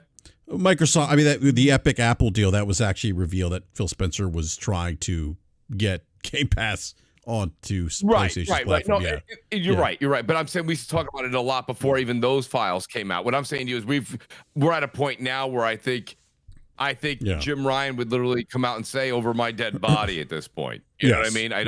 We're a long ways away from the Sean Layden, Phil Spencer, and Reggie holding hands up in the air like they all just won gold at the Olympics. I don't think but it's a lot easier when you don't have a competing hardware platform in the market to get that service on other platforms. That's true. There is a situation, there is a circumstantial situation where you could see Game Pass on other platforms. But to get there from here will require huge amounts of investment from Microsoft. But their first and foremost biggest issue is getting some games made and getting them out there. They've done jack shit in the last 3 years. If they didn't have Bethesda, they would... If they didn't buy Bethesda, they would be done. Games? That sounds crazy. Yeah. Where's PlayStation? Where's any of these getting public? I mean, Obsidian, don't get me wrong. I think Obsidian is their gold star of the teams they picked up. And yes, you could say Outer Worlds was fantastic. It put me into a coma. But if you liked it, that's fine. I'm not taking the enjoyment away from you. But Pentiment, I don't know if that's a passion project. I don't know what the hell that is. It didn't move the needle on Game Pass or consoles sold. So, bravo that it helped them win the Metacritic 2021 awards or whatever. I don't know. Best publisher. That was 2022. I think it came out, Pentiment, pardon me. Yeah. But nonetheless, the games that did help them win the Metacritic award were, Flight Simulator, Halo, and Forza. And, listen, to this day, there's a lot of people in the chat that were going back and forth. A lot of people don't want to talk about it, but, Lono, it would be great to see you do an hour special on this. Is how the hell your quote should be, the title of the show should be, how the hell did Halo Infinite get an 87 Metacritic? I mean, really, I I would like to take a day off work and watch that show. I don't understand it to this day. It's an unfinished game. We were promised a lot of things. They're on season 3. I think you got new shoulder pads in season 3. I don't even understand. Man, yeah, and Mooch. cat ears. Well, that was season 2, David, for cat ears. Mooch, the same reviewer on the same site who gave it a 9 out of 10, 2 months later pointed out how many issues there were at launch with the game. Now, if you're pointing out all of the issues that you saw 2 months later, how in the hell did you give it a 9 out of 10? I can tell you how. It's because I can tell you how. It's sleight of hand. So the way they did that was actually pretty brilliant, but also really misleading. The only thing reviewed on Metacritic was the Halo Infinite campaign. So all of the missing features, all the problems with multiplayer, the fact that they launched multiplayer in a beta after delaying the game for a year, none of that gets covered on Metacritic. So they got to slice off the part of the game that was in the worst state and the part of the game that was the buggiest, the glitchiest, and missing most of the features. I mean, I think Big Team Battle was glitchy for like 2 months or something. Go ahead. But this person also talked about the campaign and how barren the world felt and how there were no real objectives to do in the game 2 months later. I'm remembering now. We actually pointed that out. I remember covering this and saying that the scores didn't line up with the reviews. We would read the reviews, they would acknowledge problems, missing features, and things that were not there, and then they'd give it like a 9 out of 10. I remember we were memeing on this. We were like, yeah, disappointing game, not really what I expected, 9 out of 10. And we were like, why is this happening? I think this is very similar to when Deathloop got media darling treatment, and I couldn't figure out why, and it seemed like maybe because it was a Microsoft-owned property, and a lot of these outlets want to keep Microsoft happy. I couldn't make sense of why the Game Awards gave Deathloop so many nominations, and then the minute you left the Game Awards, all of a sudden Deathloop's not present, and Returnal got better treatment at the BAFTAs because it was a better Rogue and an actual next-gen game that launched that year, and it deserved Game of the Year, and the BAFTAs gave it to it because you were no longer, I don't think, stroking the Western ego. And that's, I don't know. I think that played a role with Halo. I certainly think it played a role with Deathloop. Yeah, and it's funny. Mooch, real quick. Let me hold on. Wait. Let me grab the super chat real quick. Stone Spire Hall with the $5 super chat says, Loto started this day with a fist smash and hasn't stopped all day. Keep on bringing the truth. So thank you for that super chat, Stone Spire. Appreciate it. Go ahead, Mooch. No, I just wanted to say real quick because I know David wants to chime in as well. Yeah. It's interesting having you guys can't see this, but David's on camera with us. Yeah, he's on Discord. Camera now, yeah. So David's got his hand in the air like wants to. Usually we don't get that. We don't usually get the chance it's to see. Like high school when you put your hand up and you want to go to the bathroom. You want the hall pass. Yeah, but it's genius. I love it. So no, the one thing I wanted to say was with Deathloop, and this is not a slight at all at Xbox. I said it I went and bought the whatever they call it, the deluxe edition of Deathloop on PS5 when it came out. That game, I played it the day it came out. I've said it to this day, and I remember we always do this at the end of the year. We say, "What's your game of the year? What's the game you dislike the most?" The only game I can tell you this entire generation, I wish I never bought Deathloop. Deathloop just did not resonate with me at all. I didn't like the stealth felt off. The story was okay. The best part, the voice actors was the best part. The voice actors were the best part of that game. I just thought that the whole game fell flat. And, that's the way. And was that, now remind me, guys, was that Arcane? Yes. Yeah. That's when, and I'm watching the footage. I'm watching the footage from Redfall, and I'm seeing a less detailed world, a dumber AI in Redfall. And I see people being like, "We don't give it a chance, Mooch. It might be #fun." I'm like, I didn't have any fun with Deathloop, and I'm not sure if I'm going to have any fun with Redfall. I hope I am. I'm planning to stream it. I'm gonna do this thing like they say we're gonna do it live. But I'm not really walking in with a sense of this is gonna be great. And you might say, well, it's a bad attitude. I don't think it's a bad attitude. I'm just looking at what's been presented to me. And this is the same studio that gave me Deathloop. I thought Deathloop got great reviews. So I was like, oh, this is a no-brainer. This is an investment. I'll throw the money at that. Let's play. One of the most boringest games I've played in a long time. And you guys could say it's a me problem. That's fine. But realistically, it goes to what Lono said. The minute the award ceremony and all that was, it just dropped like a lead balloon. Nobody talked. People are still talking about Returnal today. I still see Returnal gameplay floating somewhere on my Twitter stream at all times. I haven't seen a picture of Deathloop since that Game Awards. So it's because Returnal is a masterpiece at every level of ambitious game design, creativity, the soundtrack, the mechanics. Like, it is an ambitious next gen title that deserved praise, and it got praise the minute you were not in a Western based media outlet audience. I think it was it was treated very differently, and Deathloop I will never understand that media darling treatment. Yeah. So I guess there's a few things. I might say several. I might say a dozen that we've talked about over the last I don't know 20 minutes or so that I like starkly disagree with. So first of all, I've mentioned before that the 18-month employee thing is that's not a Microsoft arbitration. There is legal precedent on when that was set in Silicon Valley, because all of the tech companies in that area were outsourcing labor, keeping them around for long periods of time as contract labor and not giving them benefits. And so there were restrictions put on how long you can keep an employee at those companies. There are exceptions that can be taken to that. You can't take exceptions when you take exceptions to that, they cannot be at scale. They have to be on each individual case-by-case basis. So there's a reason for the 18-month employee thing.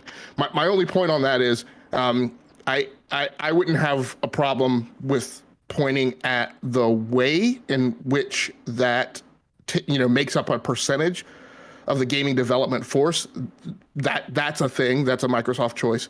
But the simple fact of 18-month contract employees is not a Microsoft choice. That's something that they can't step around. The other thing that I would mention is I don't know that. Can you hang on one second? Can you cite anything? Because I've researched that, and they were sued for miscategorizing employees, and they made it a corporate policy that if you were a contract worker, it was 18 months. They also have a corporate policy that you can't come back and work for 6 months. So they lost a lawsuit, and they had to do this. So I don't know if you're representing that accurately. I've read 2 different articles on this. I am. I don't come on here and make stuff up, Lano. I'm not saying you're making stuff up. I'm saying I don't think other companies do it, because Microsoft was sued for miscategorizing employees. They made it a corporate policy. It is their policy. Like, this isn't a legal thing that every company in Silicon Valley is abiding by, because nobody else is doing it. Other companies in Silicon Valley don't necessarily have the 18-month, but other companies in Silicon Valley do need to abide by the fact that you can't just arbitrarily keep contract employees around forever and indefinitely and not convert them to full-time employees and give them benefits as a means to skate around giving them overhead charges. Okay, but don't frame it as if Microsoft didn't make it a corporate policy, because they did. Like, just say, it's a legal thing. Hold on a second. I did not say that they did not make it a corporate policy. I said that they did not implement that arbitrarily. I said that there was legal precedent for that. Yeah, the legal precedent was they got sued. So, like, I just didn't want it to sound like, oh, they're just doing what the law states. That's how it sounded to me. It was like, wait. They were literally sued. Like, that's why they made this a policy. Well, I'm saying that they did it because they need to be in compliance with the law. Right, but you can be in compliance with the law without making it a corporate policy. There's no case by case here. It's not like they have contracts that they allow to extend. No. I said they have to make it case by case to extend beyond that 18 months. Oh, okay. Well, again, that did not sound like it didn't sound like that to me. It sounded like, they have to abide by the law, and it's like, wait. I understand it may not be how you heard it, but that is what I said. So the other thing that I would say is, the topic of should they just sell off the gaming division? I think one of the things to consider, and I don't know that this is absolutely a fact, but it's one thing that has occurred to me is, there are, as I forget whether it was Falk or mentioned, right? There are points of recession, right? But there are also points where there are economic downturns, particularly in the enterprise IT space. One of the things that Microsoft had to contend with is there was a weird inflection point in recent history where, if you look back at Windows 7, Windows 8, Windows 10, Windows 11, almost no enterprise upgraded to Windows 8. And so many companies were late in making the transition to Windows 7. And then when Windows 10 came along, nobody wanted to upgrade because they had just completed their transition to Windows 7. So you have times like that where revenue coming in from a lot of those enterprise IT segments gets negatively impacted. And so I don't know, and entertainment has proven to be a fairly recession resilient market segment. So I don't know if one of the reasons that they're trying to shore up and make it go and continue to try and make it go after all of the lack of success in that area in the gaming division is because they are looking to try and have an entertainment segment that can shore them up during periods of that economic downturn. One of the other things that I mentioned, and BRAP is kind of tired of hearing me make this a soundbite, but they're third in install base, but amongst console owners, they as of last fiscal year, they're second in revenue. So it's $16 billion in revenue. That is somewhere between 4 to 8% of the total revenue that they earn per year. I don't know that that's necessarily, a thing to be ignored. And the last thing I'll say is, I know that we mentioned a lot of things that I think are a matter of taste and how particular people look at games. Lots of people thought that Deathloop was a good game, not just the media, but people who played the game. I don't know that I would go so far as to say that they have zero creativity. I think they have properties. I think that they have properties that the Xbox fan base likes. I think one of the critical problems with their production pipeline right now is that those properties aren't present, and we don't have a roadmap or an outlook on when those properties are going to show up. Would you say Deathloop's representative of Xbox's creativity, or were you just going from one thought to the other?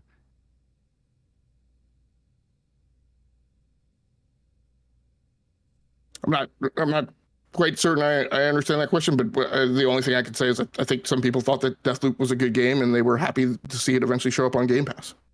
No, I was just curious. You're saying they're not devoid of creativity. Were you citing Deathloop as an evidence of like Xbox or Microsoft property being creative? I don't really give them credit for Deathloop because Deathloop was already in progress when they acquired Bethesda. So, okay, that's what I was driving at. I think you just went from one thought to the other. I thought you were saying Deathloop like represents that there is creative property on Microsoft. No. That was a separate topic. I think we dragged Deathloop, and I think some people feel like Deathloop was a good game. I think when I talk about properties that I think Xbox fans are missing, I go back to Gears, Halo, Forza, and I know that may not be some people's cup of tea, but as an Xbox fan, like I have a problem with the fact that there's nothing out of the Gears of War franchise or IP, and I don't have a roadmap that tells me that it's going to show up. We're 2.5 years into the generation. Maybe there's going to be a surprise when they reveal the second half slate for 2023. But I mean, I don't know that we're going to see a Gears this generation, or that it's going to be very late. They're not speaking to when Forza is coming out. That's a problem. As Rory Wart mentioned, Redfall is coming out as a lame duck at 30 frames per second, and that's not appropriate. So, I mean, I think there's a fundamental difference in obviously how you have to manage studios when they have to commit things to a subscription service. And there's a certain amount of care and feeding and a certain degree of additional accountability that needs to be taken and had. It can't be something led by, Todd Howard, who I'm just highly skeptical of. He's got a on-time rate that's starting to approach, Square Enix levels of inaccuracy. So, I mean, I just think that they, have to do something different about how they manage their production pipeline and timely deliveries. And I've been on record on this show as saying my calculations show that that's not going to correct itself until about 2025. So, in a lot of cases, the decision for the Xbox community has to be, are they holding out that long? And what I've said the whole time is, people can hold out that long. That's a fine choice to make, but maybe you should hold on silently and quietly instead of making a lot of noise about it and throwing a lot of accusations at Sony in the meantime, because they are performing and they are delivering. Yeah, just to clarify, I was more zeroing in on the media darling treatment. Like Deathloop got scores that were kind of in the stratosphere. Like I saw 9s and 9.5s and 10s. And you look at the user scores and they're, in the 6 and 7 range. So there was a pretty big disparity and divide there. I will readily admit there were super redeeming qualities about the game. Voice acting, as Mooch said, was one of them.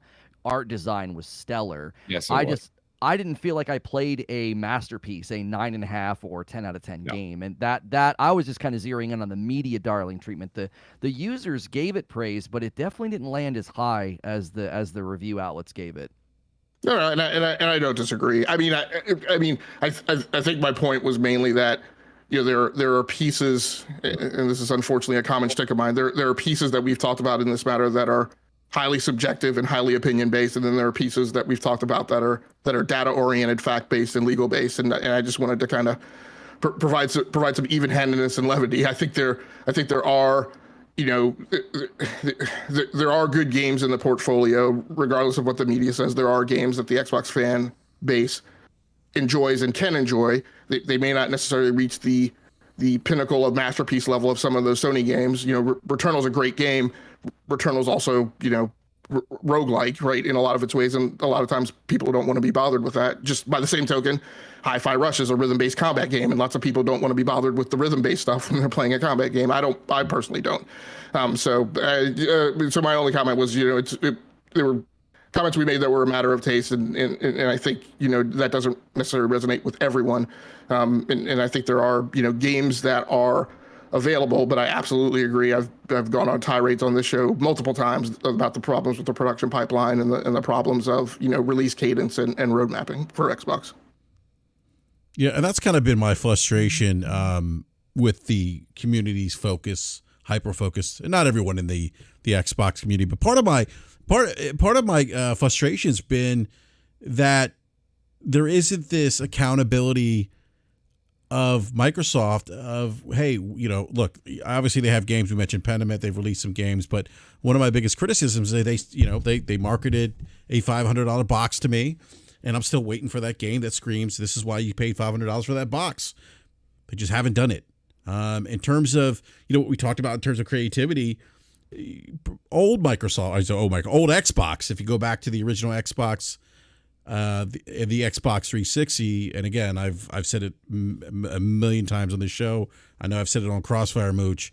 When Microsoft spoke to when they spoke to the power of the original Xbox, they showed that off. They showed off games that spoke to the power of that particular platform. Splinter Cell was born on the Xbox. You may remember this.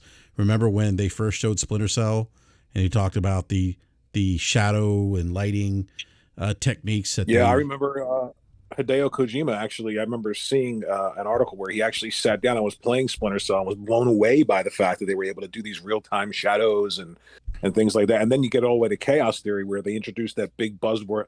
Like today, it's what is it, teraflops? Back then, it was bump mapping. Remember bump mapping? Bump mapping. That was Bungie. Textures. Yeah, bump mapping. Yeah. Yeah, the textures had, like, you know, quality to them now when you zoomed in on them. So yeah, they were doing things that were, you know, defining themselves in the marketplace to where they're not doing that now, in my opinion. No, I would agree with you. That's the benchmark that I hold Xbox at. And when people say, oh, you know, BRAP, you're biased against Xbox, you hate Xbox, you're a pony. No, it's that I am taking my 20 plus year, by the way, for those who don't know, I was an Xbox Live beta tester. I'm just using that perspective, that benchmark that I have, and pitting it against what they put out at up to this date in 2023 with this new console gen, and it's been disappointing for me and my frustration with the community. And I wish they would just say, hey, it's like it's okay to like something and also be critical of the thing you like, and that's the part that frustrates me. The focus is so much on this deal, and when this deal closes, and Jim Ryan's crying, and Sony's, you know, it's really weird, the argument of Sony somehow preventing the $1 trillion corporation from competing. Like, perhaps the question should be, why does Microsoft have to spend $70 billion in order to compete? Why have they put themselves in that situation where they need to spend $70 billion in order to compete?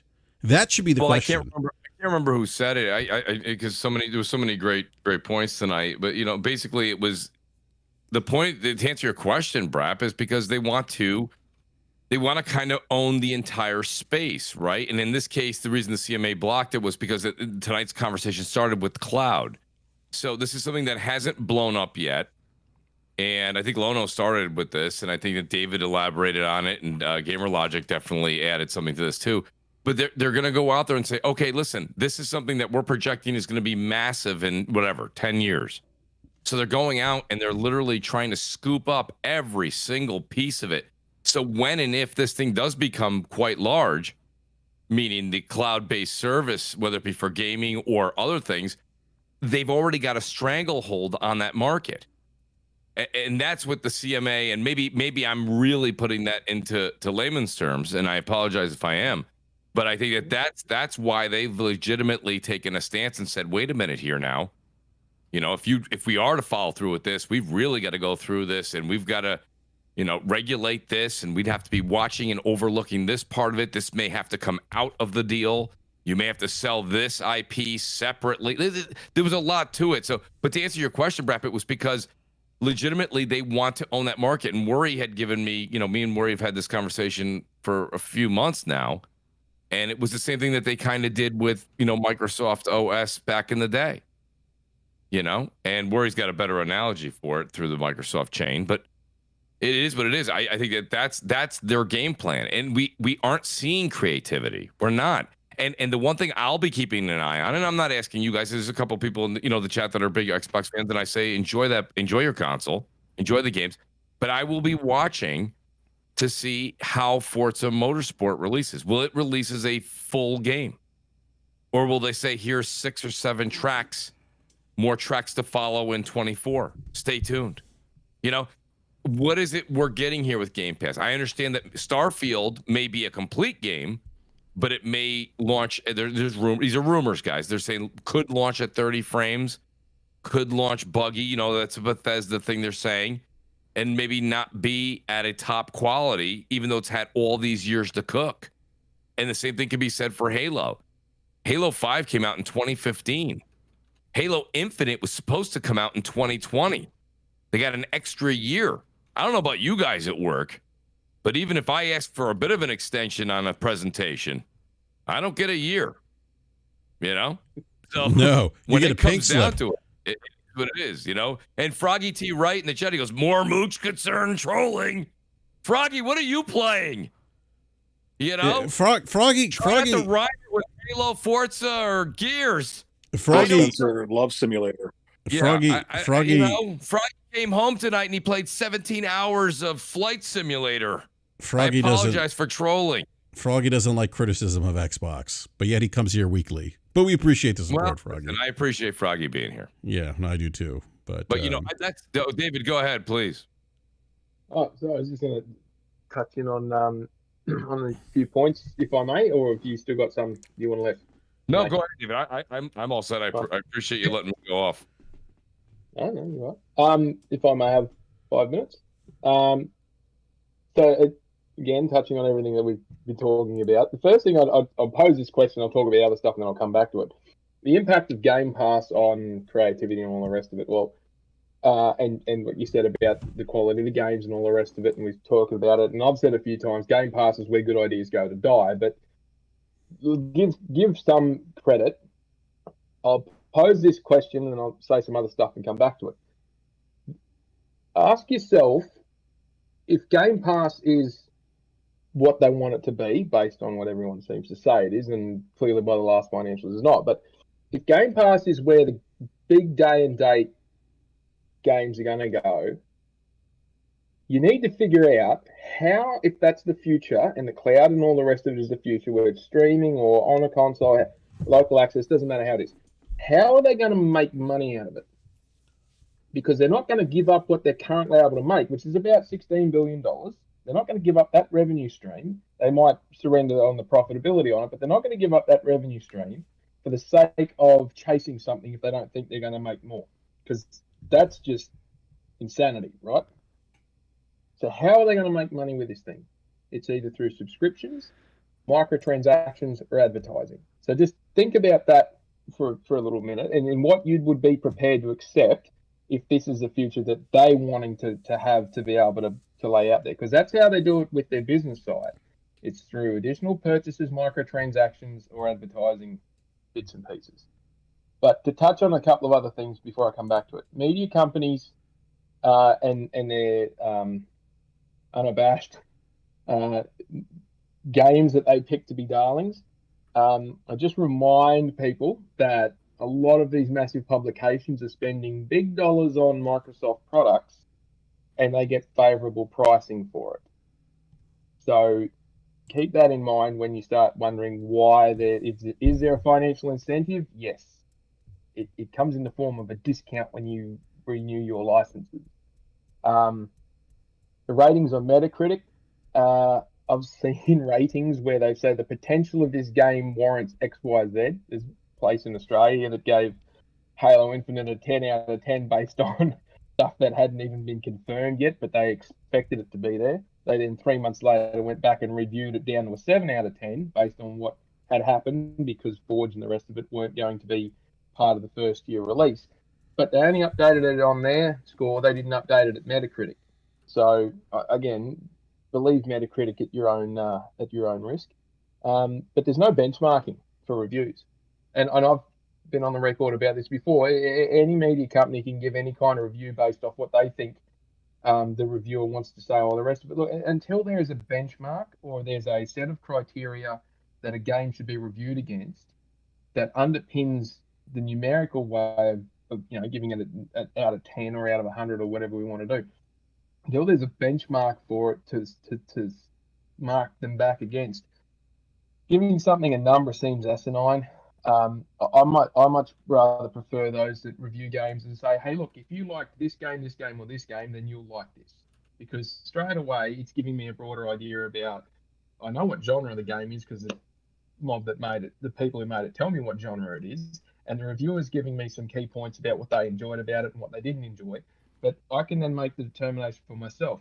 If it's similar to games that I like, I'm probably going to like it. If it's similar to games that I didn't like, I'm probably not going to like it. Then it's up to me to make my own choice. Everybody's entitled to judge how they want to buy stuff as the consumer on their own. But the impact of if I just pay a subscription fee and I get access to all these games, we've all done it. I'm sure we've all done it. We've all got different subscription services. We've sat there for half an hour scrolling through it. Doesn't matter if it's movies, TV shows, games. Doesn't matter. You're sitting there going, what the hell am I meant to pick to play or pick to watch? You just end up chewing up time because it's too much choice. But then,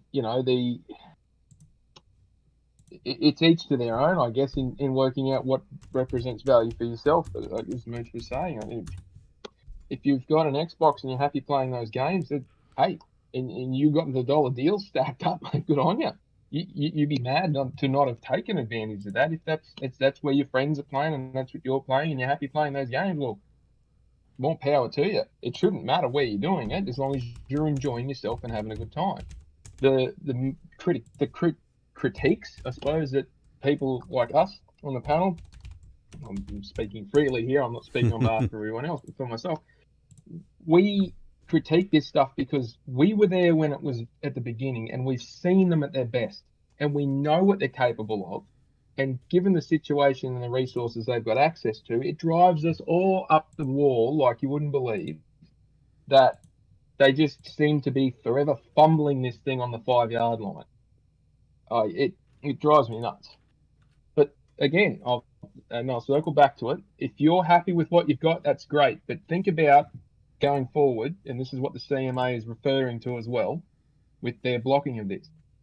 If they've got dominance over the market and they can stop entrants from coming in for various different ways, how are they going to then extract money out of your pocket as an individual consumer? They're either going to do it through the subscription fees, advertising revenue, or microtransactions. Because if they're not selling you the game, they're the only ways they're going to do it. Your data as a monthly active user is extremely valuable to them, but it also means that if they're selling your data for advertising, you're going to end up watching advertisements one way or another, or you're going to end up having to pay for stuff above and beyond the base game. Starfield may launch on day one on Game Pass at 30 frames per second base game. If you want the 60 frames performance mode with ray tracing, reach into your pocket. If you want the additional worlds, reach into your pocket. If you want this weapon packs, reach into your pocket. They've done it in Halo Infinite, and they'll do it in other games coming forward. That's the only way they're going to make the money. Unless they want to sell you the game, and then that's a completely different proposition. And that's why you'll find games that are being built to be sold at a high quality game, or supposedly high level AA, AAA game. They're being purposely built to be sold not going to streaming service, they have a different level of quality and a slightly different level of build to them. Yeah, Falky, that's a great point. And I just want to throw that out there because I see Froggy T. Wright upset about throwing theories out here for the panel, but Falky's theorizing here that Microsoft could make money by implementing things like selling your information for advertisers, making up money through DLC if you're not paying for games, things like that. So I just want you to make sure. The other thing too is that and I get it. Froggy's a fan of Xbox. That's fine. But I get it. But he's being a little. He's getting a little. He goes. When we're talking about like Starfield possibly being at 30, I mean, Todd Howard months back, if it wasn't a little bit longer, he said, Todd really, and we're paraphrasing here, but he said, Todd already said that Starfield was good at 30 F. He didn't say, I don't think he said Starfield. Maybe did he actually point to Starfield? No, he said he didn't have a problem with 30 frames being a marker for his games. Well, he was talking to Lex Friedman, and he basically talked about how, if the player has all this freedom, they really prioritize freedom and all these different things. Yeah. And then he went on to say, as long as everything is, working and running right, they're okay with 30 frames per second. Right. I don't know what other game he could have been thinking of other than Starfield. I don't imagine they were having 30 frames per second discussions with respect to freedom and rendering and all of that. They weren't discussing that with Skyrim or Fallout 4. I wouldn't think that was such a long time ago. The 30 versus 60 discussion didn't really exist back then like it does now. So I imagine when he said that, he was talking about Starfield. Right. Well, let me just chime in here really fast. They were asking him about graphical features in games, and if he had a choice between 60 and 30 and getting all the graphical bells and whistles and having it be 30. He said he's a guy who likes all the graphical bells and whistles, so he would choose 30. Now, I just want to make it clear. What Lano said, we didn't have this discussion around 30 and 60 a while ago. I think it's the wrong discussion to have because I played a lot of bad games that were 60 frames per second. I played a lot of great games that were 30 frames per second. So I don't necessarily think that a game is doomed to failure if it's 30 frames per second versus 60. Maybe that's an old way to think. I don't know. But I just feel like there's this hyper focus maybe too much on the idea that if it's not 60 frames per second across the board with every genre, then it's a failure. And I don't agree with that. That's a tricky, conversation. That's a tight wire to walk, Worry, because I cannot tell you that that's how you should feel. So I know you. I know what you like the game. I understand that may not affect your decision. But I would say, and BRAP says this a lot, when he's referring to Xbox Series X and eats monsters for breakfast, and it was supposed to be, and then we hear from Aaron, and I know Aaron's come back and corrected himself, saying that's the creative freedom we let them have and this and that. But saying you even hear him saying 60 is the new standard. As we progress through and we keep moving through this current gen with the boxes, Worry, I'll go ahead and agree with you. If you enjoy a game at 30 frames, whether it be Starfield or any game to come out in the future, so be it. I'm not critiquing your thoughts on a game. Right. I'm not saying I enjoy it. I'm saying that, I'm willing. Case. I'm just saying to you, I think that it would be a major letdown for especially the hardcore gamer if a game like Starfield, just to use that as an example, or you can go ahead and use any other game if you want, for example, like if Spider-Man 2. What if Spider-Man 2 came out and was at 30 frames at this state of the current generation? Right, but you're hyper focusing in on console generations have to be about frame rate now. No one buys consoles, or at least in my experience buying consoles since the first console, nobody goes from one generation to the next for frame rate. They go for graphics. So if Starfield comes out, and let's say it's the most amazing game graphically we've ever seen so far this generation, and it's 30 frames per second, I don't think that's a fail. That's all I'm saying. I think it is, because if you go back and look at the marketing, times have changed. Well, and not just that, if you go back and look at the marketing, I remember celebrating that both PlayStation and Microsoft were talking about frames per second. I remember being shocked by that. I was like, oh, wow, they're actually saying 60, they're actually saying 120. Up to that point, it was always resolution. Right. So I think Worry is correct to a point, but I think the marketing for this generation was different. And when you're going to be out on record saying, 60 will be standard output up to 120, you're making that part of the focus. You set that expectation. That's And on Todd them. Howard even said that That's on them. Starfield, they feel pressure to sell consoles. How are you going to feel pressure to sell consoles giving me old gen performance? Like what's the purpose of the Series X if I'm playing a beautiful game that can't hit modern frame rates? Like I don't agree that people don't focus on it anymore. I think people are going to start to notice it more. Even Fortnite squeezed 60 FPS out of their engine on old gen consoles, which will make people think differently. You go down from 60 to 30 and they're going to say, what's wrong with this game? They might not know what it is. They might not put it into words, but they'll be like, this game looks blurry. I mean, if you've been playing hundreds of hours of Fortnite at 60 and you come and play a game at 30, you're going to think something's wrong. Starfield is available on the Xbox. It's on next gen consoles. But let's be honest, worry, if your statement was true, then you could play you should have been able to, you didn't have to buy into the propaganda of an Xbox Series X. Your Xbox One X could have played Starfield at whatever 1440p or dynamic 4K. Yeah, I hear what you guys are saying. So, I'm just not that person. For me, no, you're not. Like when you say it's about resolution first, now it's about frame rate. Most of the people I know who play on console, it's always about polygon count. You go from one generation to the next to have all of these worlds get better graphically. So I'm not there. I understand, you want a shooter to be 60, you want an action adventure game, maybe 30 is okay, but I'm just saying, overall, if somebody told me there's a game coming out and I haven't played it yet, but it's 30 frames per second and it must be a failure, I'm just not there. I'm just not on that train.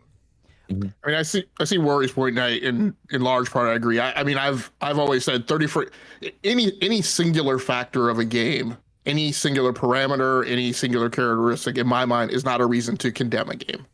Right, a game gets condemned based on its whole.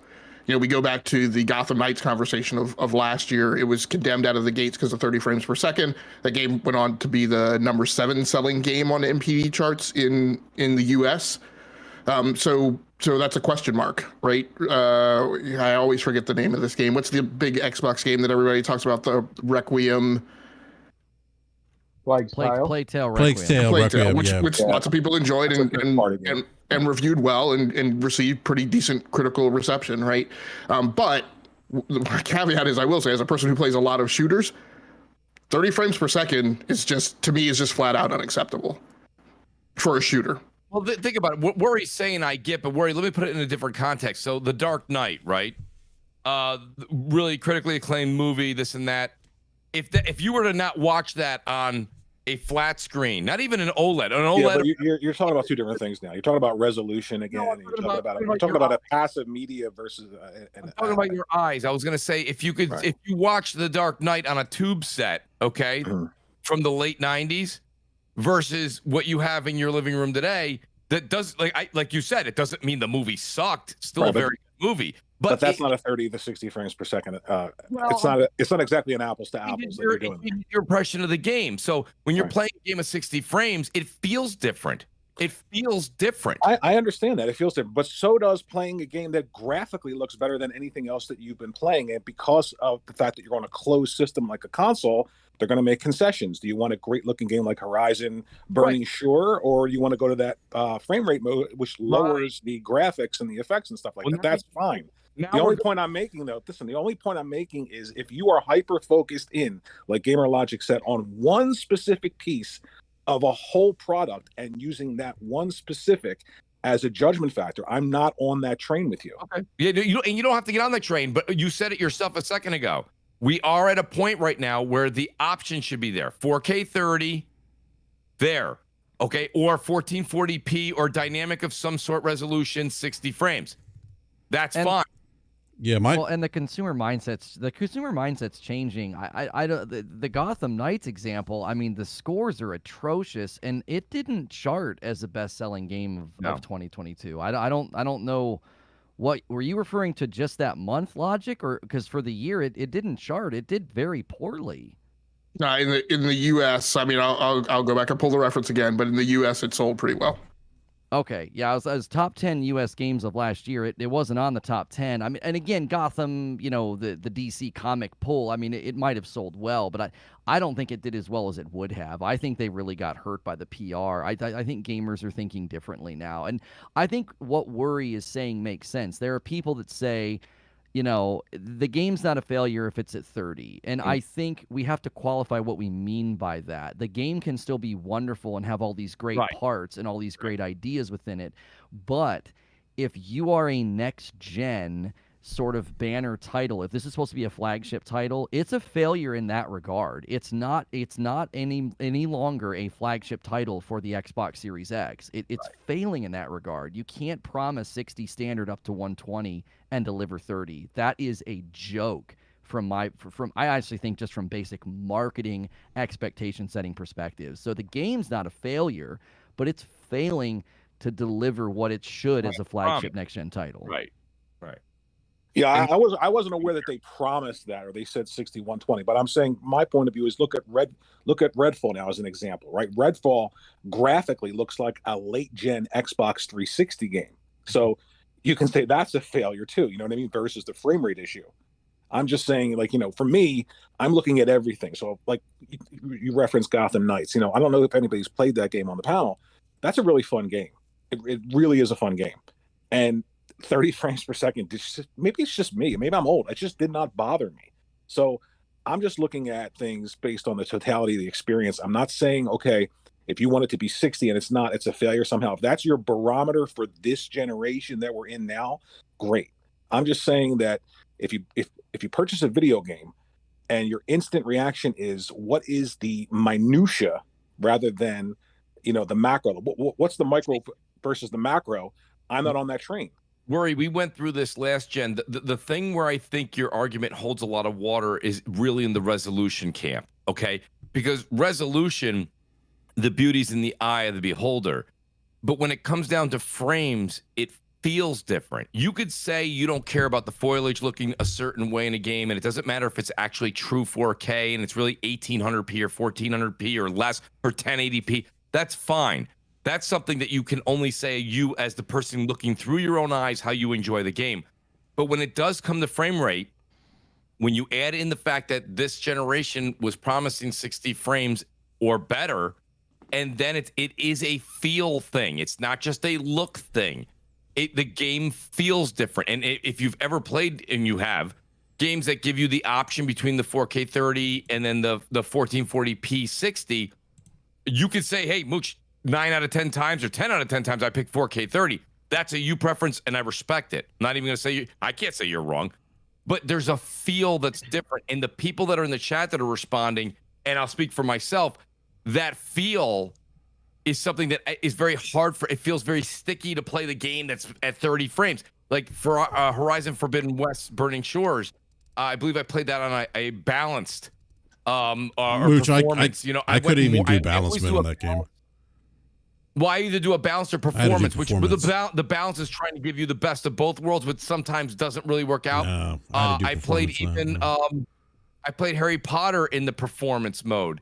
Mm-hmm. It did take a hit graphically. Yeah, there's a performance and a resolution mode for Burning Shores. Yeah. Right, and I did there's no balance. I played in. No, there's a balance mode. There's a balance mode. I thought there's a balance mode. I'm looking at it right now. I'm playing the game right now. I have settings. I have there's a balance. Favor performance and there's a favor resolution. I have balance console. On mine. I don't know if you're playing it. There was a game I've been playing, and one of them, I'm playing like 3 or 4 games right now. One of them had a balance. Yeah, no worry. I don't know why mine has it, but I have a balance mode on Burning Shores. I saw it there, but I could be wrong. So I don't know. Listen, guys. Honestly, I'm staring at my television screen right now. I believe you. I'm in the visual settings. I'm on. Well, I mean, you're also playing on a tube, so I understand worry. Favor performance and favor resolution. Right. I don't play it on PC. But I think a lot of people in the chat that are agreeing is just that when it comes to performance, it's a feel thing. He can't see the balance mode because of the monitor. Likely, I believe the balance mode requires VRR support. Okay, yes, that's and I have VRR. It's a 40 hertz mode. That's why he can't see it. Oh, okay. There you go. Yep, there you go. That's it. Yeah. And I tried it, and I was like, you know what? I ended up going performance, and I didn't feel the visuals took a hit enough to where it ruined my experience. And it's probably that's just the opposite argument to what you're saying, where you're saying, you know what, I'm just saying I'm not instantaneously making a gut reaction based Yeah, on one yeah. thing. I'm not a micro guy. I'm a macro guy. It happens though. You know, it's not an instantaneous thing, but it does happen to where you feel like it's just it feels older when you're moving that slow. Maybe it's a me problem. And I know what you're saying. Which I mean, look, I game on PC, so I prefer the higher frames. But you're in the hundreds there. You're flying by. Yeah, it's so when I go down to 30 now, it's almost like I don't want to play a game at 30. But anyhow, look, go ahead. One thing I want to mention. So I my memory was incorrect of this article. I said Gotham Knights was 7th. It was 17th. But that is correct. That is by NPD numbers. That is on the GameIndustry.biz article. I posted the link in the chat. 17th for the year. 17th for the year for 2022 in the U.S. And that's here's the quote immediately preceding the chart. Here are the 2022 top games, physical and digital, ranked on dollar sales, data courtesy of NPD. The title of the article is NPD U.S. game spending dipped 5% to $57 billion in 2022. Gotcha. Okay. I mean, I appreciate the clarification because I don't know what last year looked like if 17th is an indication. I was just wanting to push back on the idea that I actually think Gotham Knights would have done better than that if it would have been like an actual top shelf next gen game, and it wasn't. I think it hurt it. I think it hurt reception. There's other reasons I think that game had bad reception because of mechanics and things that seemed dated and not as good as Arkham Knight. But I heard that and I thought, there's just no way that game did that well. But 17th is in 2022. I don't know how impressive that is. They actually pivoted away from a games as a service approach to that game that they initially had and tried to make it more like Gotham Knights, which is probably what hurt it in the eyes of some people as well. Which is what you're seeing with Suicide Squad now. Yep. Yeah, it was definitely a game that was not good. It definitely had problems. My point is that there are, as Worryword is saying, I think the point is that there are different consumers with different requirements. Sometimes 30 frames per second bothers people. Sometimes it does not. And in the U.S., my point is that the game sold well enough to chart into the top 17, right into position 17 on NPD, which means that people bought the game and that they were not entirely turned off by the 30 frame per second performance parameter. But I would say the scores are a better representation of what consumers thought. I don't think purchases mean as much. I think the scores mean more, and that game was not received well. I think what you're saying is fair, but I also think that the reception of the game was affected by. You don't think purchases mean as much as review scores? No, because how many people bought the game on console and couldn't return it? What do you mean? Like, of course, a bunch of people buy the game because it's Gotham. It's a recognizable IP. It had been a long, long time since they had made a game. Everybody buys it, and then the scores are indicative of quality more than purchase. Are you actually going to argue like purchases are more indicative of quality? But hold on a second. A half hour ago, we said scores for Deathloop were not pertinent. Right. That's what I was just going to get to. I'm not saying that it's indicative of quality, but I'm saying that people are buying a video game and the sales are well enough to be 17, which is what Gamer Logic said. I would say that people were interested in that game. I'm not saying that they're buying it because, like you're saying, that they only purchased it because it was like a superhero game, and maybe then when they purchased it, they wanted to return it. I didn't say that's the only reason they purchased it. That's not what I said. I mean, I think the point is we've talked a ton this week on Twitter about performance metrics for companies. I don't discount what you said. I think scores are absolutely important to some people, but at the end of the day, a company and a corporation looks at different sets of metrics. And what I would say is, scores are maybe indicative, but there's going to be some people and there's some performance metrics that will look at that and say, so what? Right? Did the game make X number of dollars or did it not? And that's my only point, that both things are pertinent. Both things will have different weights, but maybe we shouldn't just entirely discount a thing based on one thing, and we should look at other metrics around the space.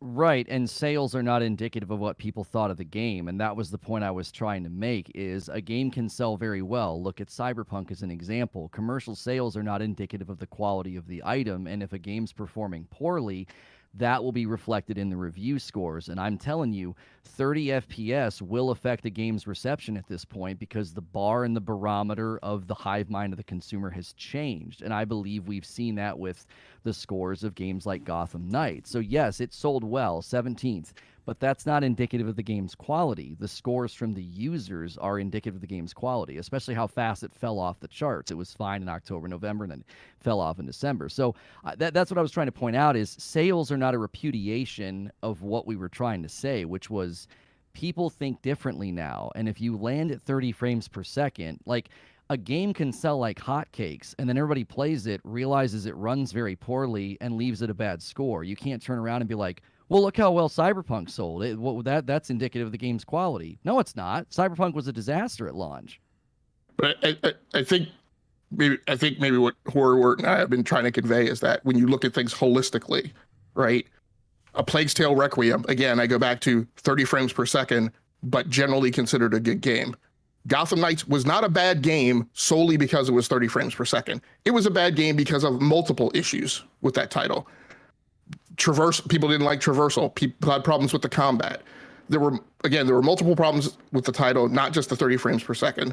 That's not a singular reason to discount a game or push it over the side. I think it's the only point we were trying to convey. You guys keep responding as if we said it was a singular issue, and we have not said that. I have said it will have an effect on the way the person experiences the game, which will hurt its score. We're not making it a singular issue. You're arguing as if we are, and we're not. I'm not saying a game is automatically bad. I'm saying you can see that people now view games differently. They will experience the game and score it lower, and 30 FPS is a factor. I've not once tried to say like, oh, if it's 30 FPS, it's going to tank. No. But I'm telling you, it will affect the score. If Starfield's at 30, you will see its scores suffer accordingly, and it'll be a reason why, because it's experientially affecting, it's immersion affecting, it touches Think about everything. it this way too, Lono, and the gamer logic. This is a way to wrap your mind around it, okay? And I promised Maddie Beast a food analogy. It's kind of in this world. Uh-oh. If you go to show up with your better half, okay, and the restaurant loses your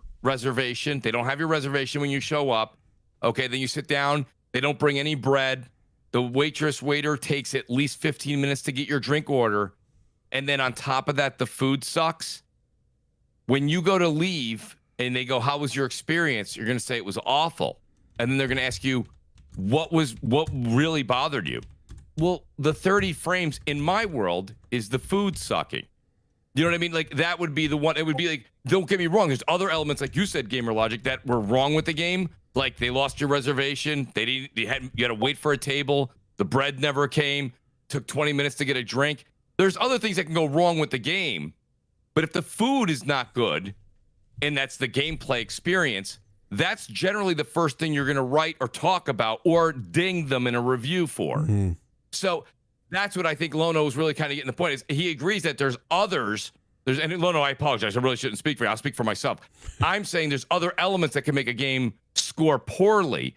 But right now, where we are in current day gen, if it is 30 frames, especially an FPS, you can expect that the score will result in showing you that lack of quality put into the game. Again, if they have different options like a performance mode and then a resolution mode, then I tip my cap to you. Then you as the gamer, which you should, have the choice. But that's what I think. I'm just, and maybe it's just because I'm actually starving to death. But that's that could be I know what you're trying to get across. I don't think the analogy particularly helped me. I think so.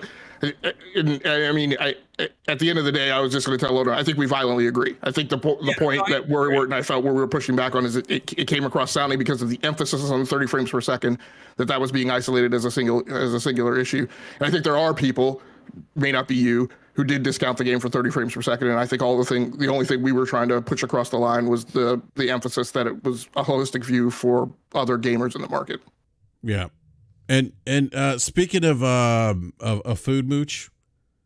Yes. And speaking of baseball, by the way, the Nationals beat the Mets 4-1. And on that note, we got to wrap up the show because BRAP does need to get to bed because I got to wake up at 6 in the morning, eat breakfast. Tomorrow, right? I got to. Well, I got to head to the office. I'm heading to the office for the first time since 2019. Talk about a horrible frame rate. You're watching baseball, the slowest, most boring sport imaginable. Looks beautiful. Golf. Looks beautiful in 4K, though. There's Looks something beautiful wrong with me. in 4K. You want to watch baseball and 30 frames per second is okay, though, Mooch, isn't it? Jesus. Sometimes it feels like it's 15 frames a second. It does feel like that, yeah. Especially when the Mets are playing. But that was funny. yeah. But look, I want to give everybody a big shout out in the live chat. Thank you so much for hanging out with us tonight. Really appreciate the time. As always, please smash that like button if you haven't done so already.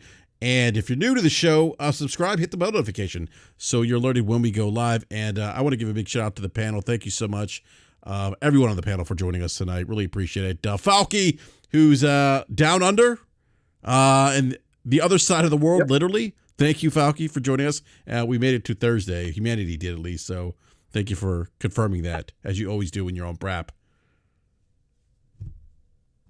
Thank you for being here. Great chat to you guys, too. What's that, Falky?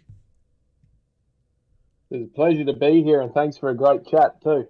Oh, yeah, absolutely, man. Absolutely. No, always a pleasure to have you on. And, looking forward to this unfortunate deal is not going to end anytime soon. So I'm sure we'll have you on again to talk about this in the near future, man. But always a pleasure. And then we have Warrior. Hey, Warrior, it's always a pleasure having you on. We look, open door policy, man. Open door policy. You could. Oh, okay. I'm just gonna leave. This was I'm just gonna leave it at the that. Alpha Male podcast tonight. It was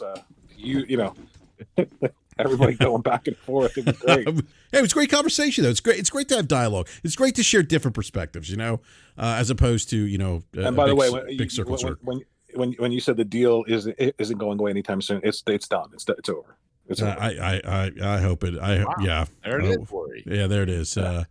But Warrior, I don't know if you want to be found, but if you do, let everyone know where they can find you, man. I love that. I don't know if you want to be found. Yeah, I mean, you never know. I never want to assume, right?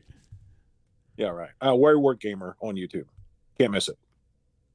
All right, and then we have Mooch, who Yes. I'll be on Crossfire this Friday. I wasn't last Friday, but this Crossfire should be fun this The week. great BRAP return. It's going to be great. Friday, 7 p.m. Eastern time, guys. Go over there, check it out. It's Mooch TV. Drop the O's for zeros, M00CH TV, and we are going to be doing Jedi. I'll be going back and forth, to be honest with you. I'll be doing Jedi Survivor on Twitch this weekend, and shame on me, I didn't get to the Dead Island. So we'll probably. I started playing Dead Island 2. I'm enjoying it. I do have a couple of things to talk about the game. We'll get into that on Crossfire as well, but we'll be going back and forth between Jedi and Dead Island 2 on Twitch. So it's Mooch TV everywhere, guys. Go over and follow me, and I appreciate it. Great show, everybody. Great panel, great chat. Really appreciate the invite tonight, BRAP. Thank you. Oh, absolutely, man. Appreciate having you on, and like I said, looking forward to Friday's show. It's going to be fun. It's going to be a good show. It's going to be a great show. So, also want to give a big thank you to Lono. Lono, always a pleasure having you on. Thank you for coming back on tonight and joining us. And please let everyone know where they can find you as well. Yeah, the best place to find me, whether you use Twitter or you like to watch YouTube stuff, podcasts, that's pretty much what we do every day on YouTube. It's all Reforge Gaming. Same handle on Twitter and YouTube, just Reforge Gaming. And hopefully people make it to the end, because that was probably a lot more back and forth and different perspectives and disagreement than the beginning, right? We all kind of had similar thoughts. So I thought that was good that at the end we had a little bit more of a different takes on the 60 versus 30 thing. So people got a little spice. I think that you need to find that, BRAP, find those things to get people going back and forth. Let's get off the Xbox thing, Yeah, I don't disagree. We can have a little bit more spice. No, this was fun. I appreciate being here. No, absolutely. No, thank you again for your time. And no, I agree with you 100%. Like it's nice to have some different perspectives. It's one thing I appreciate about Crossfire, Mooch's show. He tends to get guests that have different perspectives, and it's a great way to have dialogue. Little spicy. Yeah, yes, but dialogue's important. Yeah. Yeah, no, I heard last week's show was let me tell you, man. Spicy. I wish I was on that show, man. I'd have to, yeah. Anyhow, but no, thank you again. Definitely. You'll get your turn this week. Yeah, exactly. I was there for 5 minutes. No, you said that. You were there for at least, I think it was a good 25 minutes. Was it 25? But I only said like one thing, and then I'm like, That's funny. As soon as one of your quote unquote guests went on the Xbox rant, I was I have to get out. Yeah. One of the guests went on the Xbox thing, and I was like, okay, but no, Lono, thank you again. Definitely gonna get you back on again, and Game Logic. I don't know if you want to be found, but if you do, let everyone know they can find you as well. No, I don't want to be found. All right, Game Logic does not want to be found, but you could probably find him if you figure. Yeah, anyhow. All right, look, everyone. Thank you so much again for hanging out with us this evening. Appreciate the support as always. BRAP is going to bed because I got to wake up at 6 a.m. But I may do another BRAP rant. Actually, I am probably going to do a BRAP rant sometime this weekend, and may stream Jedi Survivor, which I'm looking forward to. I don't know if I'm going to play it on PC because I think, Lono, you tweeted out the PC port is having some issues. Is that was that you who tweeted that out? It was me. I was retweeting Skillup. Apparently, there is a day one patch that resolves a lot of the issues from Push Square. So they were all playing day 0, and there is still some issues, but largely a lot of the issues. I can't speak to PC though, because Push Square was probably playing on PS5. PS5. Okay, gotcha. Yeah, well, I was I do subscribe to EA Pro, whatever their subscription service is. So I do get the game quote unquote free. So I was looking forward to playing it on PC. Hopefully those issues are resolved at launch. So, but we'll see. But again, thank you everyone. Thank you to the panel. We'll catch you next time.